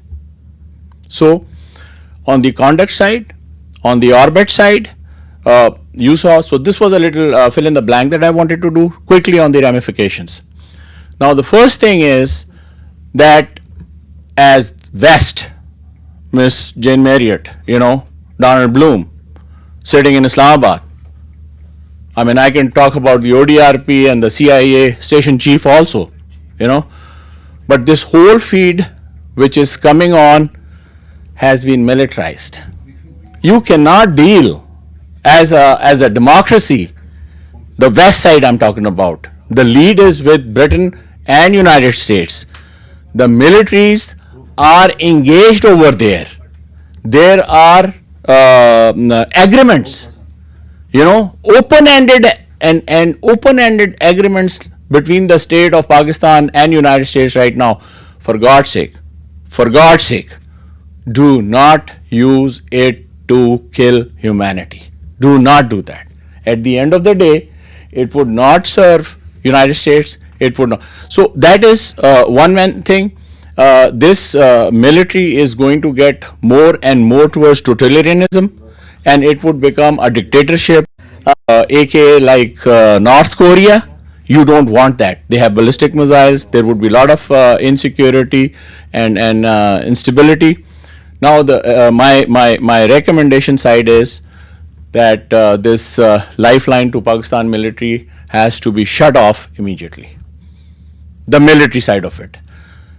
And it is a demand that the leadership should be put under sanctions, including Asim Munir and other generals who are directly involved with this. Even in an operation like this, they should be sanctioned. They should be put on visa restrictions. Their assets should be freezed. So these were one of those things. I could have been a little more deliberate, but the host is telling me about the timing. So these were a few blanks that I wanted to cover. And I am, as a member of various veteran bodies in Pakistan, the Veterans of Pakistan, the Pakistan Ex-Servicemen Society, the Pakistani Veterans Association of North America, and also with some international collaboration with the Veterans for Peace, which is US based and international. So there is a lot of, this segment of international society and Pakistani society, which is very perturbed. And we request the authorities, which I said, the buck stops with Secretary of Defense Lloyd Austin. It stops with Secretary of State Anthony Blinken, and of course the White House. Thank you. Thank you, Colonel Akbar. I must say that this was perhaps one of the most important professional presentation if you look and absorb the impact of this thing, Pakistan Army has gone to a point where it doesn't even look like an army. It has used the center of Islamabad, the Pakistani people, as an enemy, using the signal corps for blockade, the commandos as mercenaries. It has used drones. It has used corps of engineers to take off the dead bodies. They have done a classical military operation against the people of Pakistan. Is this what I have understood? They have done a classical military operation in the center of Islamabad against the people of Pakistan, treating them as a bridgehead of an invading army. Just like in the D-Day, the North American, you see the Allied forces landed on the fields of Normandy. That was a bridgehead.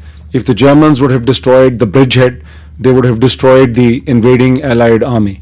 So they have treated the Pakistani people's pro-democracy protester election as an invading army, if they have attacked them as an invading army. 100%.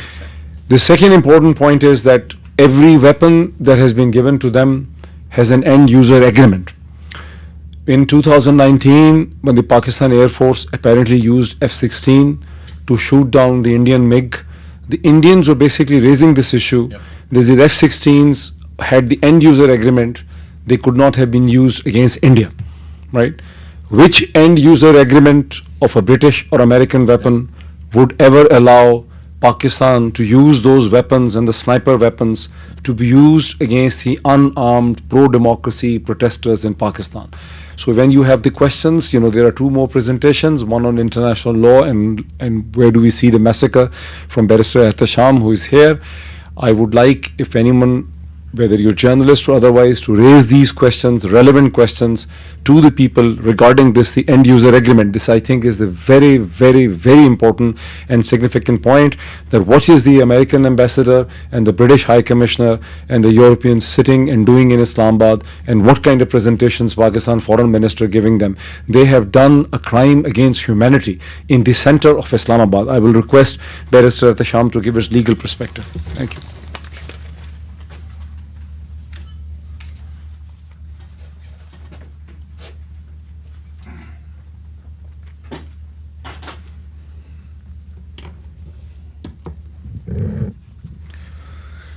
Bismillahirrahmanirrahim. Assalamu alaikum, honorable ladies and gentlemen. I'm thankful to the organizers for raising voice against injustice, and thank you for being here. Now that you've heard about the eyewitness account from different sources today here in this press conference, I'm going to talk about the legal perspective, not just from an international law point of view, but also the Pakistani law point of view, because although we do understand that right now there is law of the jungle in the country, we do understand that there is no rule of law in Pakistan, but we need to remind ourselves that there is a constitution that exists in the Islamic Republic of Pakistan.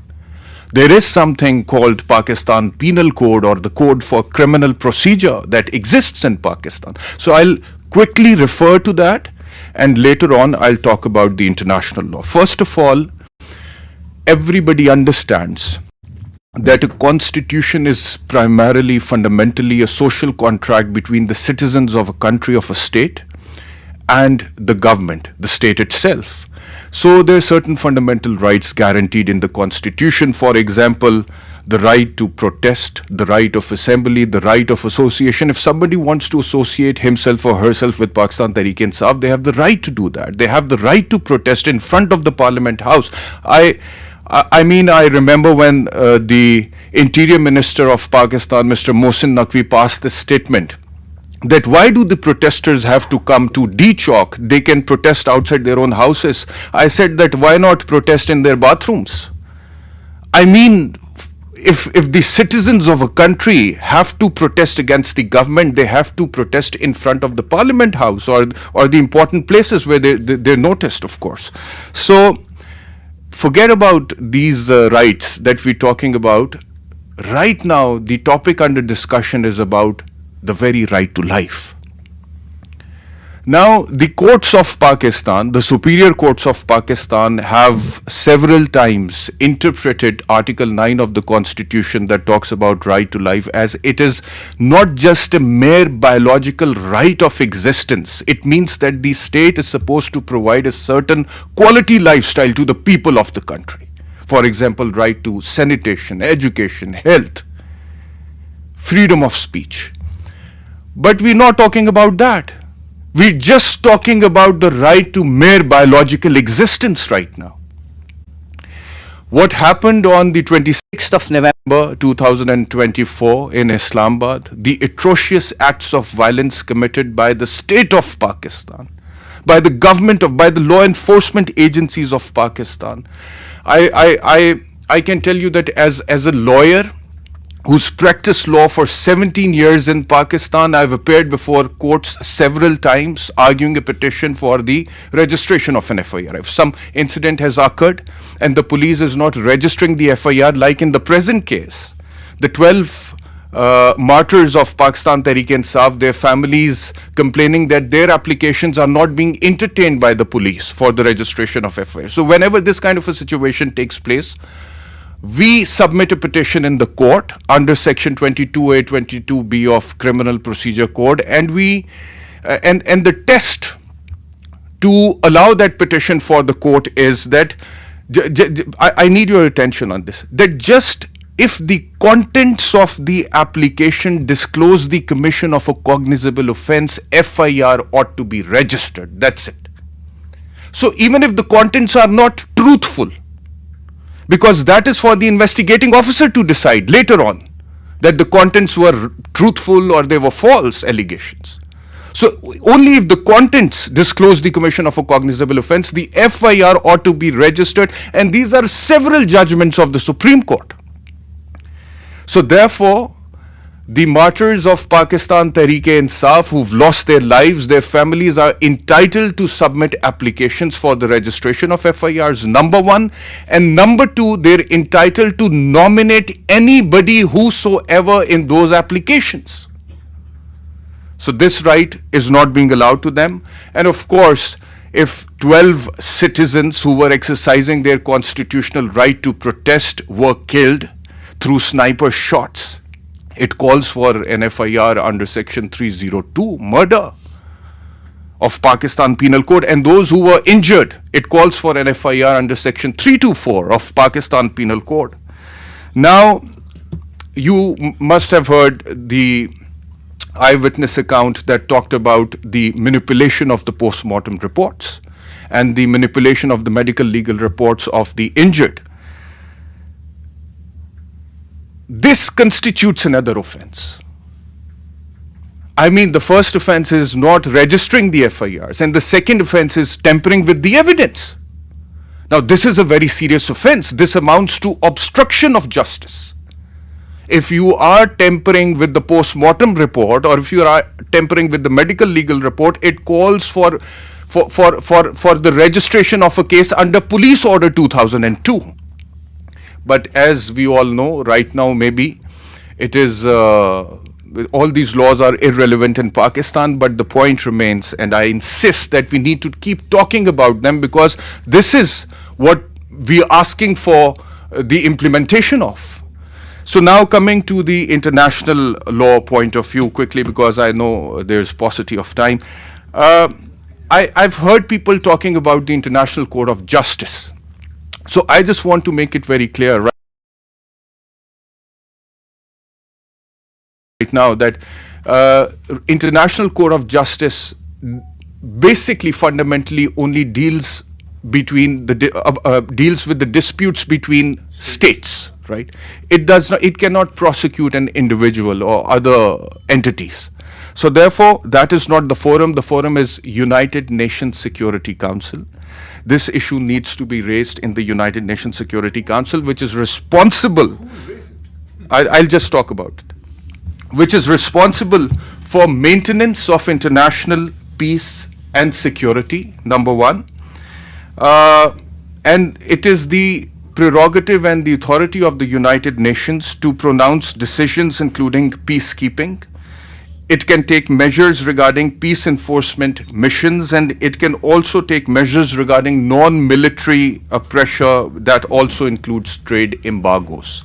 Now the question is that who'll raise it, as pointed out by Dr. Moeed Pirzada. Now unfortunately, international law is also influenced by international politics. We know that there are 5 permanent members of the United Nations Security Council, namely United States, UK, China, Russia, France, and there are other 15 members who are elected for 2 years. Every 2 years they changed. I can tell you the names, but since there's lack of time, I'll not go into that detail. So I'll just now come to the point that what could be a relevant forum at the international level. There is something called International Criminal Court that was established through the Statute of Rome back in 1998. And it was entered into force on the 1st of July 2002. And as of October 2024, there are 125 state parties to the statute. Now, fundamentally, the International Criminal Court deals with 4 different international core crimes. The first is genocide, the second is crimes against humanity, the third is the war crimes, and the fourth is the crime of aggression. What has happened on the 26th of November 2024 in Islamabad are crimes against humanity. And you will find this in different resolutions passed by the International Criminal Court, or the judgments also, that under the Rome Statute, the International Criminal Court can also prosecute and investigate where the states are unable and unwilling to do so themselves. So we often talk about the Geneva Convention. It talks about the armed conflicts. It relates more to the wars. But when it comes to a situation, a non-combat situation, where a state or a government has opened fire on its own citizens, committed mass killings, it is the jurisdiction of the International Criminal Court. Yes. And they can take the action. Now the problem is that Pakistan yet is not one of the members of the Statute of Rome, and there is a certain reason for that. India is not a member, China is not a member. United States has recently asked for cancelling the membership. Israel already has since 2002, Sudan has, and there's another country that has. So the jurisdiction, as far as the jurisdiction of the International Criminal Court is concerned, it says, the law says that either if the crime is committed in the territory of the state party, number 2, the crime is committed by a national of the state party. In our case, this is not possible. Pakistan is not a state party, and the crime is not committed against the national of a state party. So the only option left, and the only exception, is where the United Nations Security Council would send a reference, and the last time the reference was sent by the United Nations Security Council was back in March 2005. Can Amnesty International raise it in the UN? I mean, Amnesty International can, of course, raise it. It can raise voice for it, but only member states, countries have the power to vote upon it. So if you build the pressure through Amnesty International, if you build the pressure through the White House, through the Congress, like Sajjad Barki Saab has been talking about, Dr. Moeed has been talking about, like Colonel Akbar has talked about, his president, Joe Biden. So if you build that pressure, it might lead to that. Yeah. So last time it was against Sudan in March 2005, and then against Libya in February 2011. And another option, if United Nations Security Council takes it seriously, for example, I remember back in 1993, there was an International Criminal Tribunal that was established by UNSC for Yugoslavia to investigate and prosecute for crimes against humanity, and in 94 for Rwanda. And there were 61 people who were convicted in that. So I think the best shot that we have is to create that pressure from within the United States, and to influence in whatever capacity that we can, as an organization, as an individual, as an influencer, whatsoever, to raise voice so that the issue is taken up by the United Nations Security Council. And if UNSC sends a referral to the International Criminal Court, let me tell you, now this is very important, International Criminal Court can prosecute individuals for crimes against humanity, number one, and this prosecution is not subject to any statute of limitation. Which means that if today somebody is in power, he is holding a post and he's untouchable, he's a sacred cow, and let's say 10 years down the line, he's not there, but he's still alive, he can still be prosecuted. The only exception is that nobody under 18 years of age can be prosecuted, and they've specifically mentioned there that except for someone who hasn't attained the age of majority, which is 18, everybody else can be prosecuted, including a head of the state. So I think this is a sword that would stay there for the people who've committed the atrocious acts of violence on 26 November 2024. I do understand that I might be sounding very theoretical to some people, very idealistic, but I think Sajjad Barki Saab would understand it better than most of the individuals here, because his leader quite often talks about idealism. Thank you very much. Thank you. This actually, thank you so much, Barrister Ahtasham, for giving the domestic, legal, and the international law perspective, which also raises the complexity of the whole thing. But I think the international organizations like Amnesty International and the Human Rights Watch, if we can actually lobby them and we can persuade them, they can be a starting point in moving in a productive direction. With this, I will call and request the last speaker, Dr. Moeed, to give the perspective. He's in Florida somewhere, to give us the perspective of the Pakistani American physicians and the Pakistani American diaspora on the issue. Can we connect Dr. Moeed? I had sent him a message as well. Yes. Dr. Moeed, can you hear me? Yes, I can hear you fine, Moeed bhai. Yeah, can you speak a bit louder? Can we raise his volume? Let me try.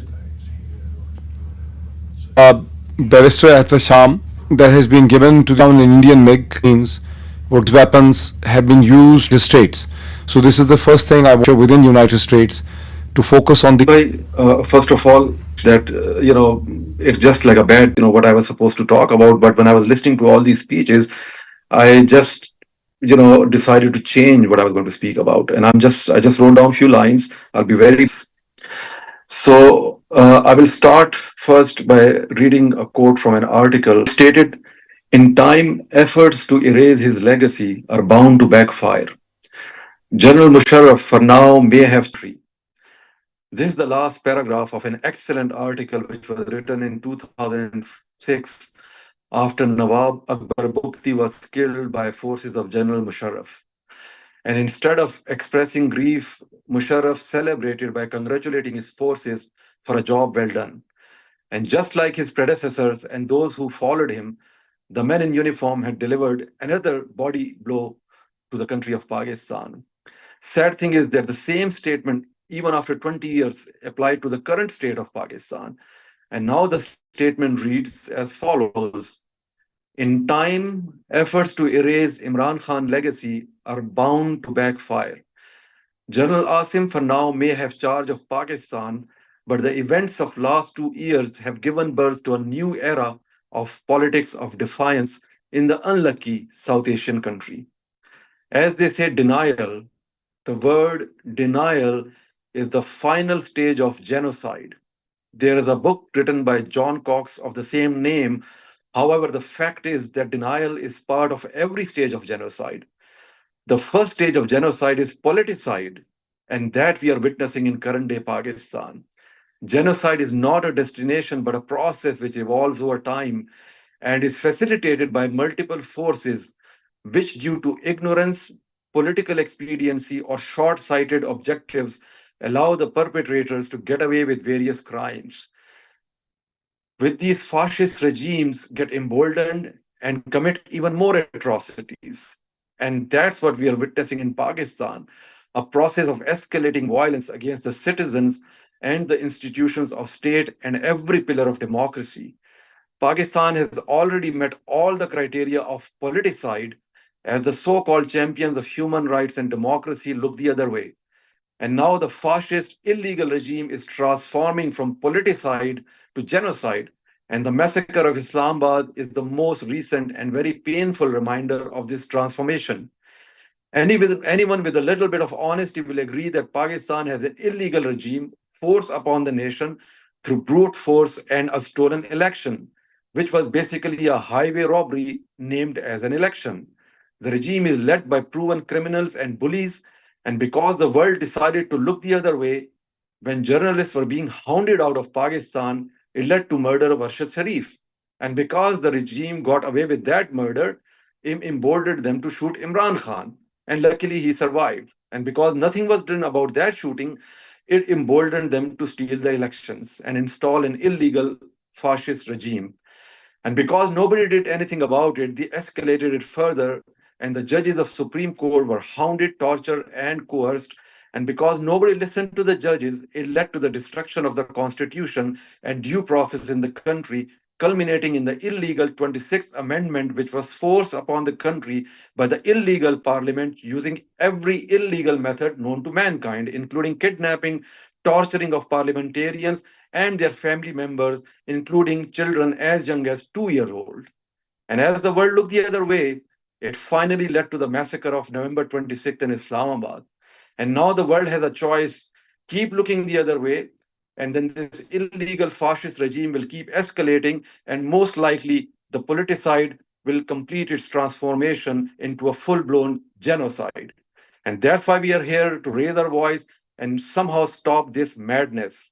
Therefore, yesterday when I was listening to the statement of Matthew Miller, the spokesperson for White House, that they will apply sanctions, visa restrictions against officials involved in corruption, coercion, and human rights violations, I did not know whether to laugh or cry. Maybe if they had honestly done their job over the last couple of years, upheld the Constitution of the United States that they took oath to defend, including the Bill of Rights, then maybe, and maybe those innocents who were shot, injured, and killed in Islamabad would still be alive. Everyone should remember that the Pakistani nation has rejected the criminals disguised as politicians and their facilitators to rule them anymore. If you have one word from this press conference that you need to take home, it's denial. Remember, denial is the favorite weapon of the fascist regimes throughout history. You are the press, you are the eyes and the ears of the civilized world. Will you stand up to these fascist regimes and tell the story of those voices which are being smothered? The fascists will always try to hide their crimes, like it's been done in Pakistan, by use of fear, brute force, torture against those injured or killed. But like always, these criminals forget one thing: every life has a story, and those stories will be told, and those stories will keep hounding these tyrants till eternity. Thank you very much. Thank you.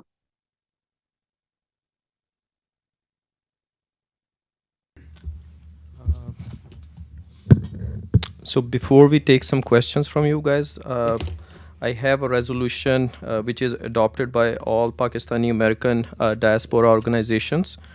I'll just go through quickly, which states that the Islamabad massacre and the other incident of state-sponsored violence represent grave violation of human rights, including the brutal killing of peaceful activists on November 26, 2024.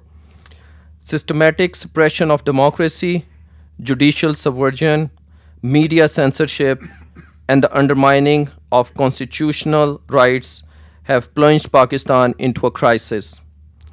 There is an urgent need for civilian supremacy, rule of law, and the restoration of democratic demands and principles in Pakistan.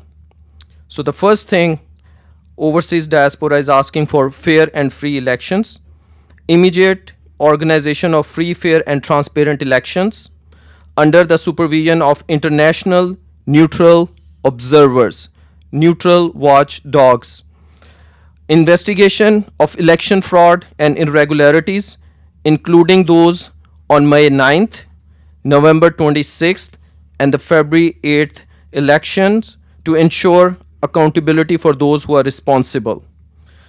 Accountability and justice. So establishment of an independent international commission to investigate the Islamabad massacre and similar atrocities. The disappearances of missing persons, ensuring proof of life and reunification with the families. I think this is the most important point, and we all have to raise this to all the international media and human rights organizations that we need proof of life for the people who are missing.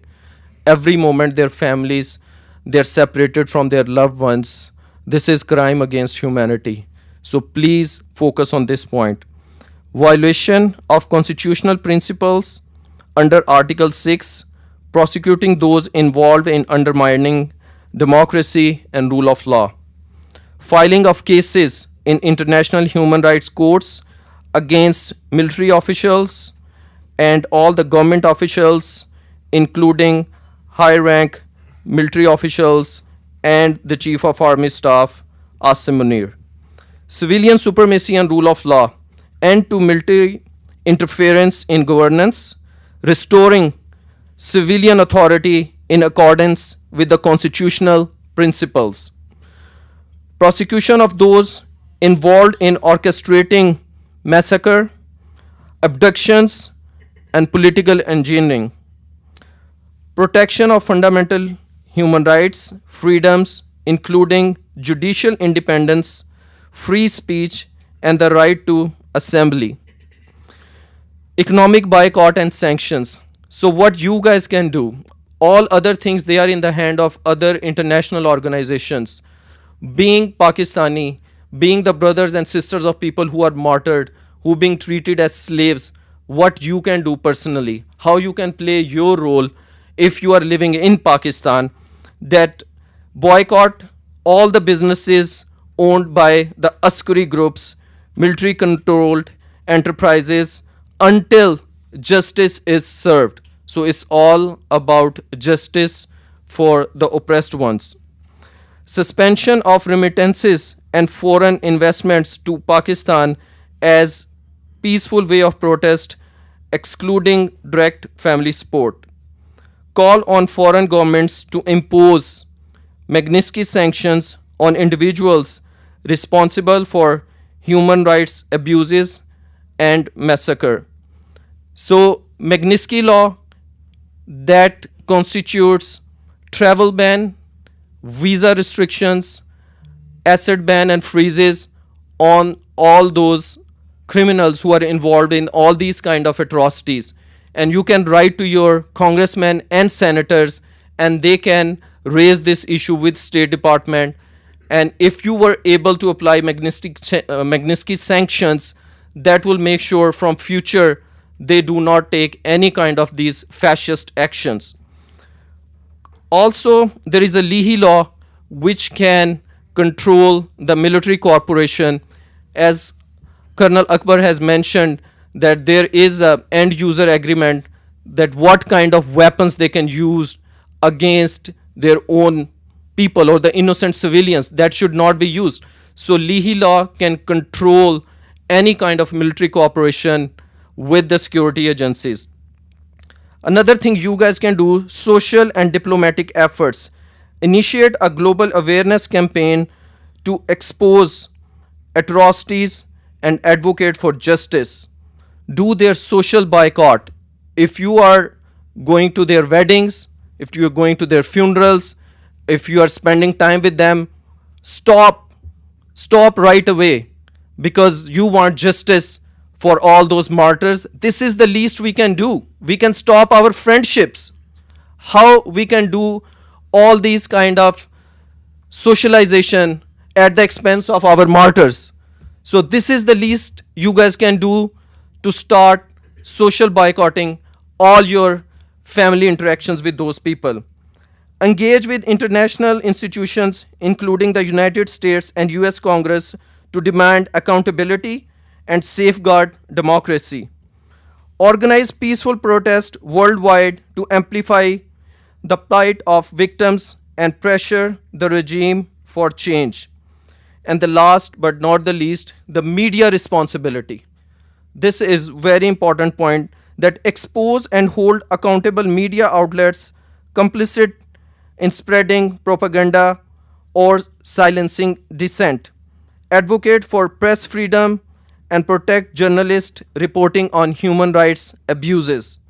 Support whistleblowers exposing state-sponsored atrocities.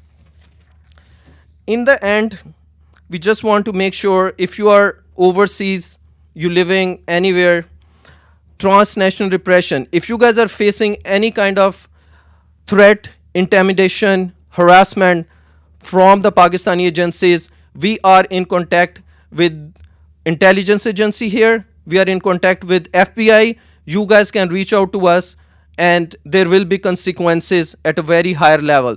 So we do not want anybody to suffer from transnational repression where their families and dear ones, they get harassed back home because of their political rights.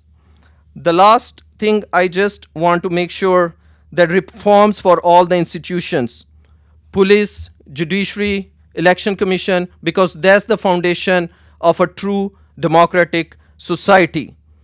And all this fight is about freedom, democracy, rule of law, and civil supremacy. And we want all our Pakistani 250 million people to stand for their rights and do not obey illegal orders where they can oppress their own people. So I'll stop here and then I will ask Dr. Moeed to take some questions from the media and we can answer those concerns. Thank you so much. Thank you, Dr. Usman. Not only from the media, anyone who wants to raise a question to the points that have been raised, I think some of very good suggestions, I think from the international law perspective, also, the Colonel Akbar's presentation. So any kind of point, introduce yourself and then raise the question. Giri, go ahead. I know this was not raised here, but it's something that people in Pakistan have been talking about. This was mentioned in some media reports in Pakistan that you had a meeting with Donald Trump after the elections and that he promised to look into Imran Khan's case. Would you like to say something about it?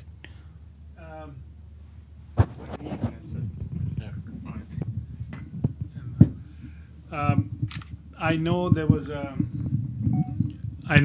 this issue brought up by one of the journalists, and I've addressed it in the last couple of days. To be honest with you, I really don't want to discuss this subject publicly. Couple of reasons. Not that I want to say yes or deny whether we have met them or not. We are in touch with the highest members of the Republican Party. We are talking to them, but we talk to them about American policy on Pakistan. This is not person specific, and I promise you that it is not about bringing Imran Khan back to power. It's about rule of law in Pakistan. It's about democracy in Pakistan. It's about the killings in Pakistan. Those are the things we want to bring to their attention. The subject of whether Imran Khan will be released or will be back in power, we believe is the responsibility of the people of Pakistan. And they are the ones who should be addressing it, not the American administration. And I hate to, maybe disappoint you by not giving you a direct answer, but I'm under an obligation not to, release some of the issues that we are discussing right now. Sir, thank you so much, but I thought we were basically discussing Islamabad massacre, not onto the politics of PTI versus Republican Party. But sir, we're here to basically discuss this thing. Otherwise, we'll go very far off. So I think you've asked the question. He's also responded to this. Thank you so much. Right. So I think we are here to basically discuss on 26 November 2024 in the center of Islamabad, there has been a massacre against the unarmed civilians of Pakistan by an institution that we used to consider Pakistan Army. And that is what the crisis moment is. And I think we need to be focusing on this. Okay. And say what. Barki Sahab, I also have a question from you. Basically, my name is Ahmed Noorani. So basically, Barrister Sham has mentioned in his presentation that the families of the people who are killed are trying to get their FIRs registered and they are facing problems. I don't have this information. I was trying to follow with different people who are involved, and I was told that none of them, at least the people whom I contacted, were interested. Number one. And number two, I was told by the journalists who were working and who met the families that there is no motivation or there is no support from the party on this count. And that is the biggest reason. Because obviously when a person is killed and they are already very much horrified, how would they dare to go to the police station and request for the registration of an FIR? Today, Barrister Gohar, who is the chairman of the party, has stated on record that he has or his party has nothing to do with this issue. And this is his exact quote. And this is up to the family. So this is my question. What is this all going on? Yeah, I'm not an attorney. I can only relate what I hear from back home. I think Barrister Sham would probably be more educated and more the right person to answer. Yeah, that's what I want to. If I'm not wrong, I don't think the political party has the jurisdiction to go and file an FIR. An FIR has to be filed by the person who has been affected. And but sir, this is precisely what Noorani is saying. Yeah. That the murder has been done by state agencies. Yes. People are horrified. They're terrified, right? Yes. Unless the political party supports them, gives them the lawyers or the financial help, it is not possible for them to walk into a police station and register a case saying that, the army, Jawans and paramilitaries have killed our people. Dr. Saab, I promise you, there's a whole team of lawyers that are working on this issue, that are available to these people, who are willing to work with them. The stress is on the families. They are the ones who unfortunately have been scared into not filing those FIRs. The help is there. Anybody, if you know of a family who wants to file an FIR, I'll connect them to an attorney, a PTI attorney who will go with them and do it. So I promise you, it's not that the party doesn't want to or is not helping or is not diligent. Unfortunately, the people are so scared that they don't step up and they don't want to, expose themselves. Moeed bhai, I will kind of add a couple of lines here. I've been in touch with certain officials in KPK government because most of unfortunately those who were killed belong to KPK, and we raised this issue with them on behalf of our group. And they said that they are obviously going to file FIRs. Right now, everybody in Pakistan and all of us who are here were going through the shock and trauma of what happened. I mean, we could not even comprehend that this was possible in our own country. So everybody was in the shock state. The families are in the grieving stage right now. And now the next stage will be where the legal consequences and actions will be taking place. But as Sajjad bhai mentioned, the legal teams are working and they are coordinating with the families and those who have been martyred. Their families have been in contact with the attorneys now, and with the official channels are activated, and soon those FIRs will be filed in different places. That's all I can say.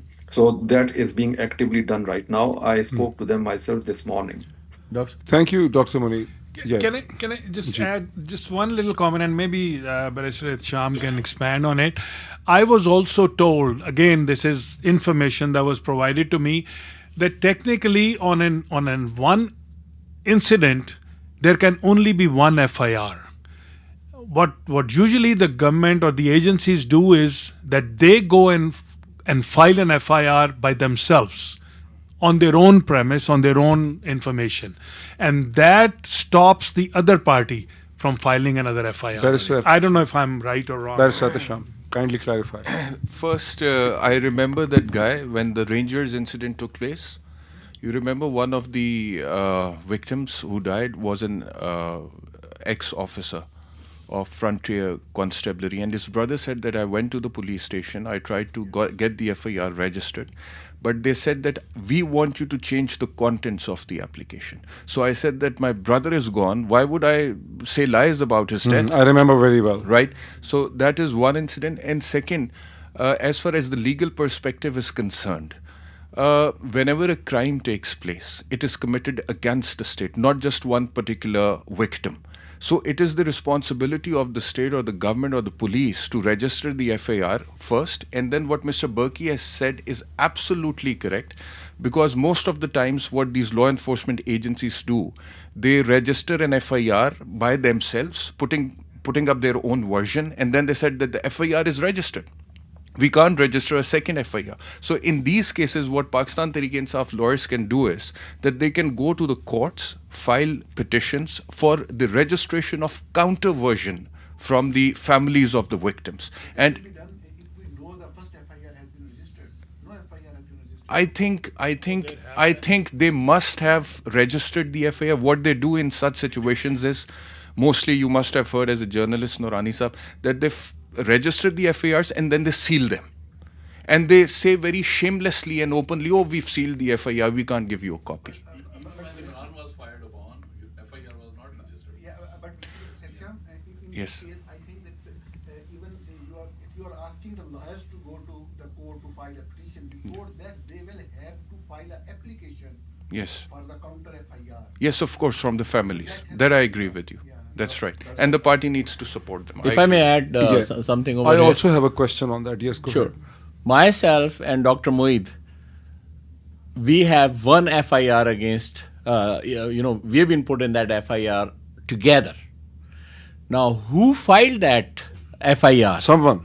No, I mean, this thing is going in circles that it has to be somebody's relative, it has to be something this and this. No. Anybody who sees a crime happening and he is on top a witness and he has whatever proof, he can go and file an FIR. It is just like a police report here. Something happens, I call 911 and police comes. Actually, here it is very easy. But the FIR in which you and me are together, that was filed by Mr. ABC, who has a name, who has an address, because without a name and address, and he has a cell phone number, and he has a waldiyat.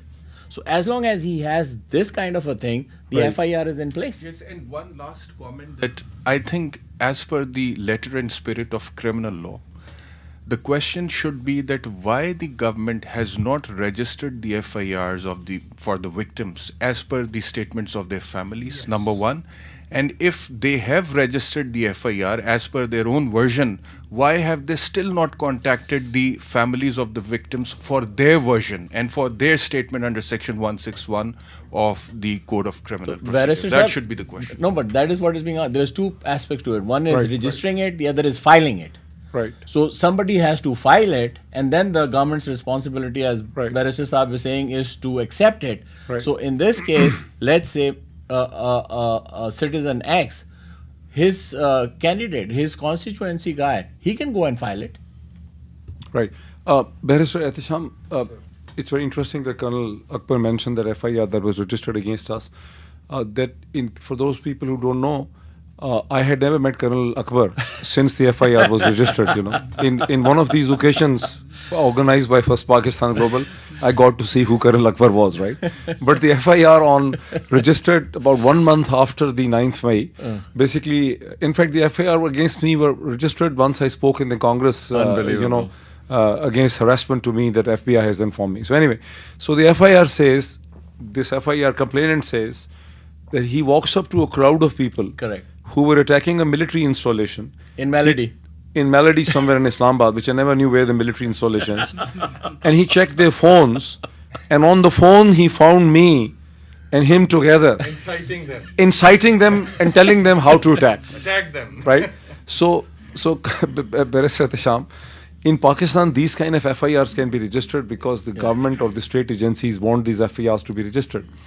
In this case, where the murder has been committed in an organized thing, as we now know from the story from the drop site, was sanctioned and planned by the army chief, how can the FIRs be registered? Dr. Sab, now there could possibly be two answers to that. One is theoretical, the other is practical. And you understand the unfortunate practicalities in Pakistan. So as far as the theory is concerned, nobody is above the law. As I just said, that there are several judgments of the superior courts that say that the applicant has the right to nominate anybody in the application. And at the time of registration of FIR, the investigating officer is not supposed to investigate about the truthfulness of the contents of the application. He just has to register and then investigate, right?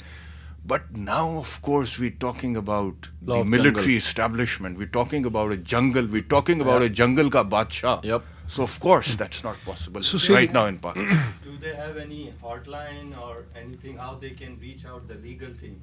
A lot of people contact me, so how to reach out the legal team who can help us?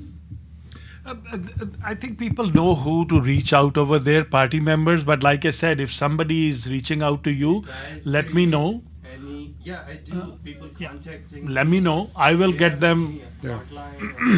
No, unfortunately, no, we don't. We're talking about Pakistan. Barki Sahab, Barrister Sahab, I suspect, let me put a situation in front of you. When in February 1982, Hafiz al-Assad and the Syrian government destroyed the town of Hama, and according to Robert Fisk, killed at least 10,000 people, can you go and register an FIR in Damascus against Hafiz al-Assad and his military? It will probably not work, right? So the response comes through the process of history. In this case, if we want to save Pakistan from the process of history, which has been set into motion by the Islamabad massacre, just like another process of history was set into motion on 25th of March 1971, and another process of history was set into motion by the murder of Akbar Bukti in Balochistan. You have seen, how many years? 2006, and this is 2024. Right, 18 years have passed. Have we found any peace in Balochistan? Have we found any peace in Balochistan? We haven't found. Did we find any peace after 25th March 1971 in former East Pakistan? We didn't find any peace.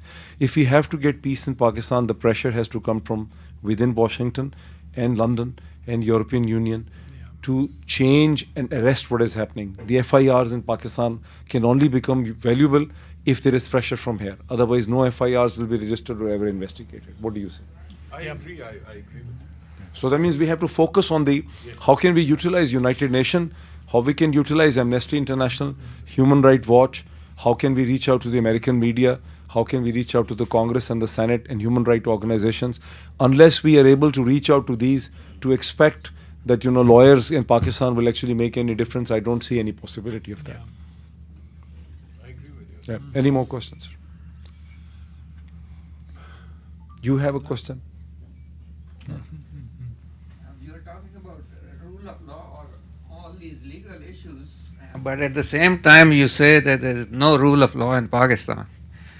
Have I ever said there is rule of law in Pakistan? No, you said that there is no rule of law in Pakistan. And talking about rule of law in a country where there is no rule of law is, in my view, kind of useless. We will have to change our tactics somehow to put more pressure on legal issues. They will not do. For example, the assassination attempt on Imran Khan, there is no FIR on that 2 years down the line.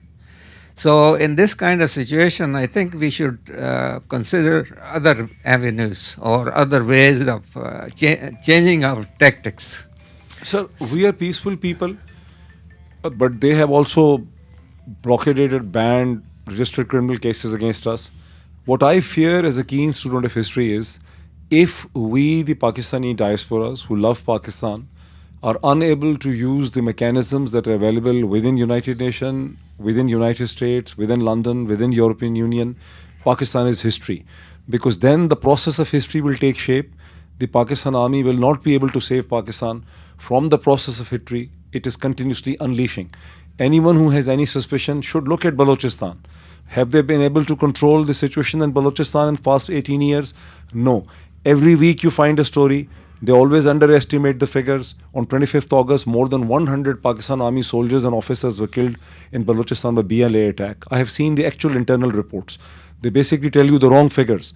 Every time they tell you the wrong figures. In few hours, more than 100 Pakistan Army soldiers and officers were shot down and killed by the BLA on 25th of August. Right? I've seen the internal reports where they have actually mentioned the details. This every week you look at Dawn newspaper that is under a lot of pressure not to give the exact fact, but every week you find just this last 48 hours they mention 9 people were killed, 6 in KP and 3 in Balochistan. So every week you find 3 such stories. This is a pressure cooker that is going to explode unless we engage the international institutions in the form of United Nations, Amnesty International, Human Rights Watch, European Union institutions, International Court. This is the only way we can actually play a role now.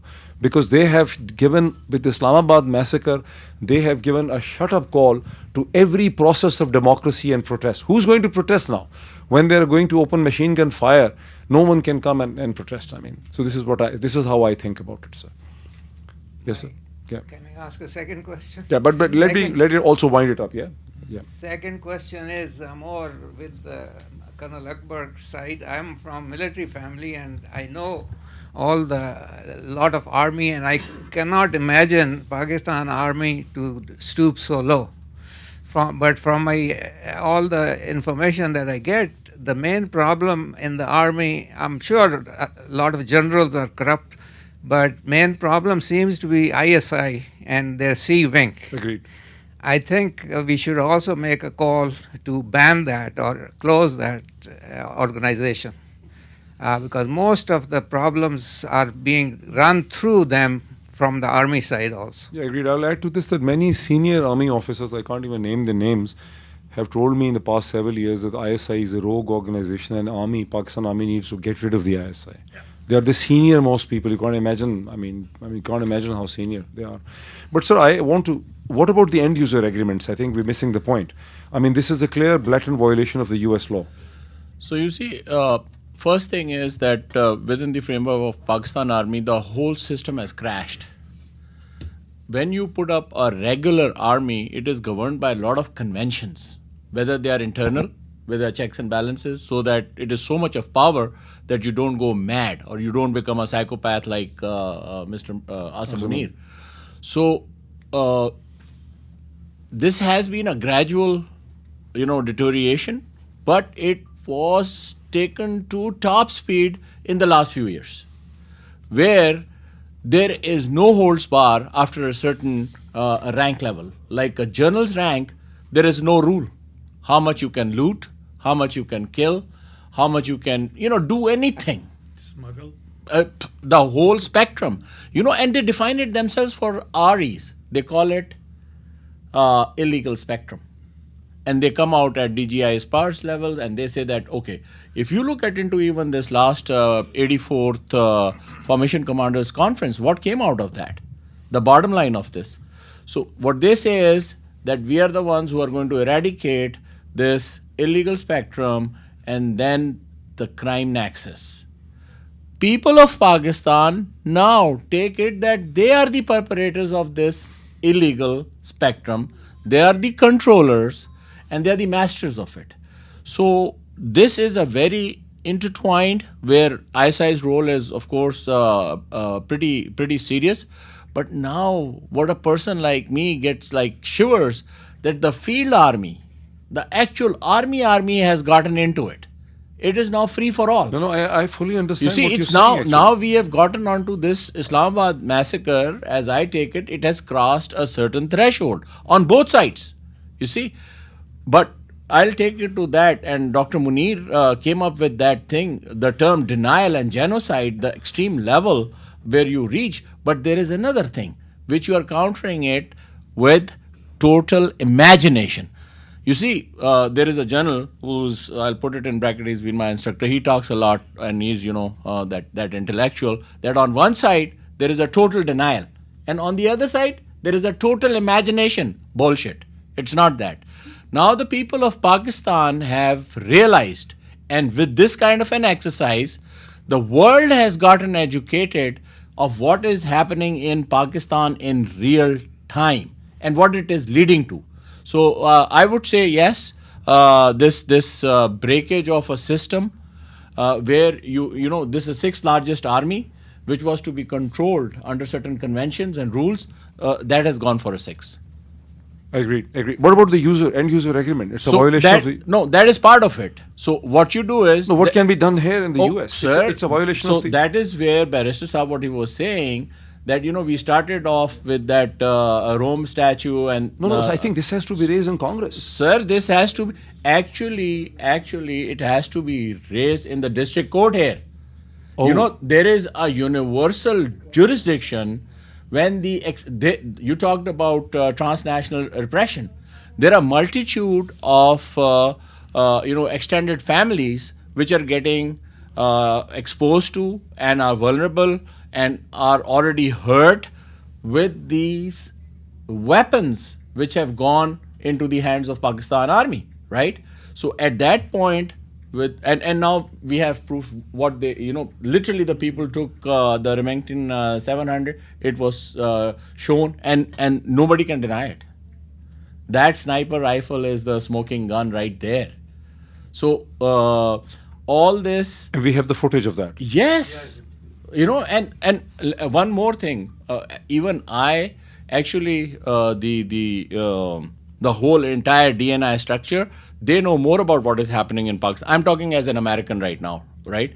My information is like 70% off the shelf, but 30% is coming out from there. When you put 2 plus 2 together, it is as good as what CIA station chief should be sending, but they don't, because it is routed through that very, very, very, very, you know, I should say, unscrupulous mechanism, where by the time it gets to the executive or to the administration, it's all murky.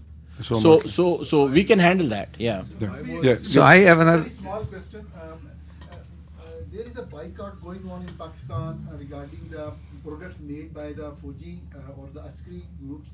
My question is, if the PTI Pakistan has officially released some statement or officially boycotted all these products and the plots, and if not, why it is so? No, I don't think that's the position of PTI. We have not formally advocated that boycott. I'm not saying that the party will not. Maybe in time they decide to do that. I'm not one of those people who makes that decision. But no, it's not. At the moment, it is a boycott coming from the people of Pakistan, from the social media groups over here, and but not on the official platform of PTI. Yeah, go ahead. But I also want to wind it up. Yeah.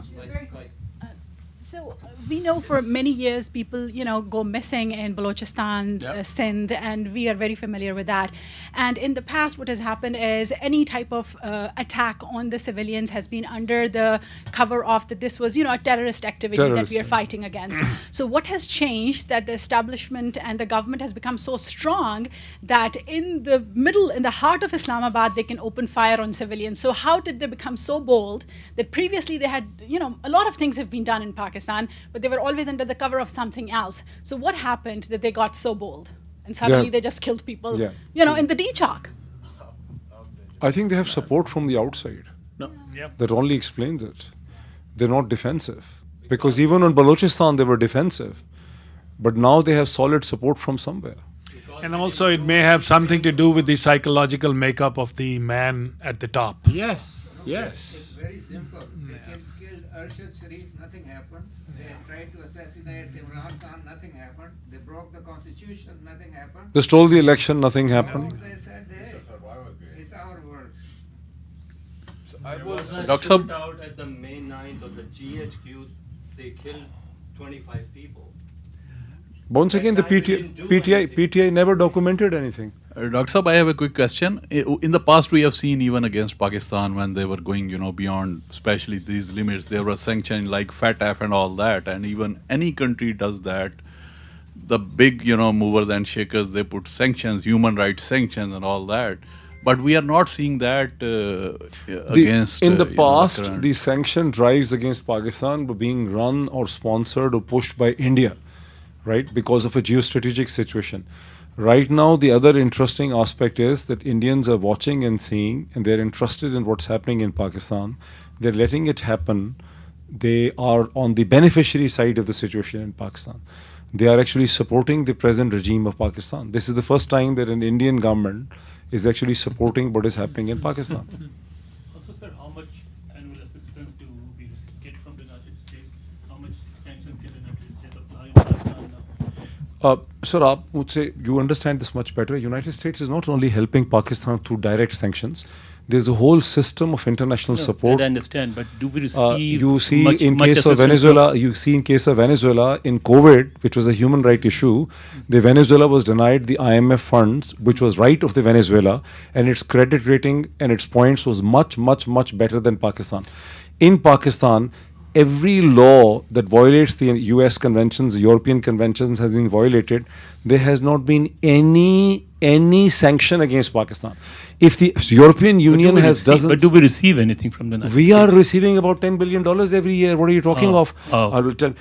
We are receiving about $2 to $4 billion of World Bank, which was supposed to be coming from the development aid, which we have converted into the budgetary support, which in fact is actually total violation of the World Bank mandate, and this has been happening for a number of years. We are getting $2 to $3 billion from Asian Development Bank, which once again was supposed to be for development, small dams, water projects, education. But it's actually becoming budgetary support. We are getting another $2 billion at least from the UK aid, which is different, which is once again supposed to be for the development, but it's actually become budgetary support. And then, yeah? From UK. From UK. You're right. No, but that's not the only thing. We also, Pakistan has also get GSP plus access into the European Union. The Pakistani products will not actually... Not from the United States. Sir, everything is connected. You see, everything is connected. I mean, what is the IMF? The best case scenario. Sir, I'm sure that you understand that better than me. Every value that is held by United States has been being violated inside Pakistan, and there is not a ripple of an effect on that. Yeah. There is no reaction to that. That's the shameful. And this is happening for the past 33 months now. Okay. Thank you. I have one more legal suggestion for Mufti Sahib and Barrister Sham. Can we get all the relatives of people who were killed or injured with American weapons in Pakistan and have their description or how they were injured and file a case here against people who fired on them?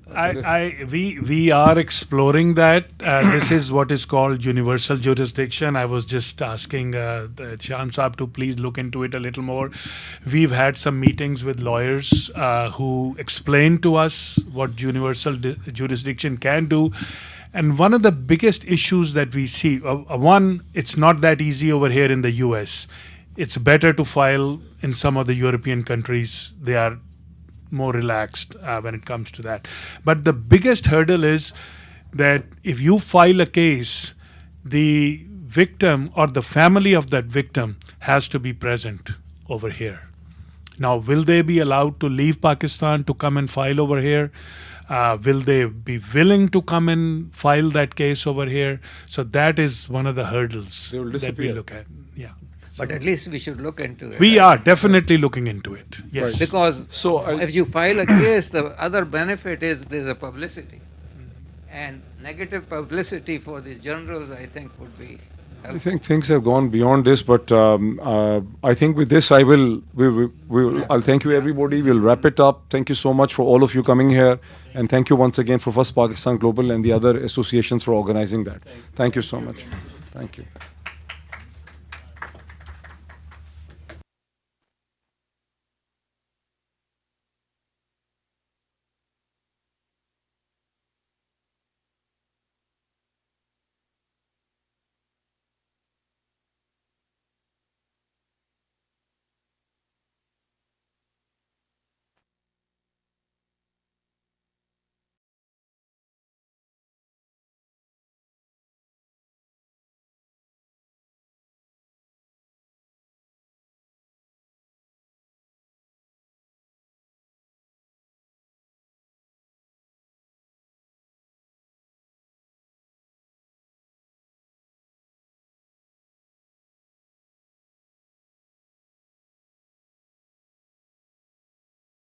suspect at a McDonald's in Altoona, Pennsylvania. He was said to be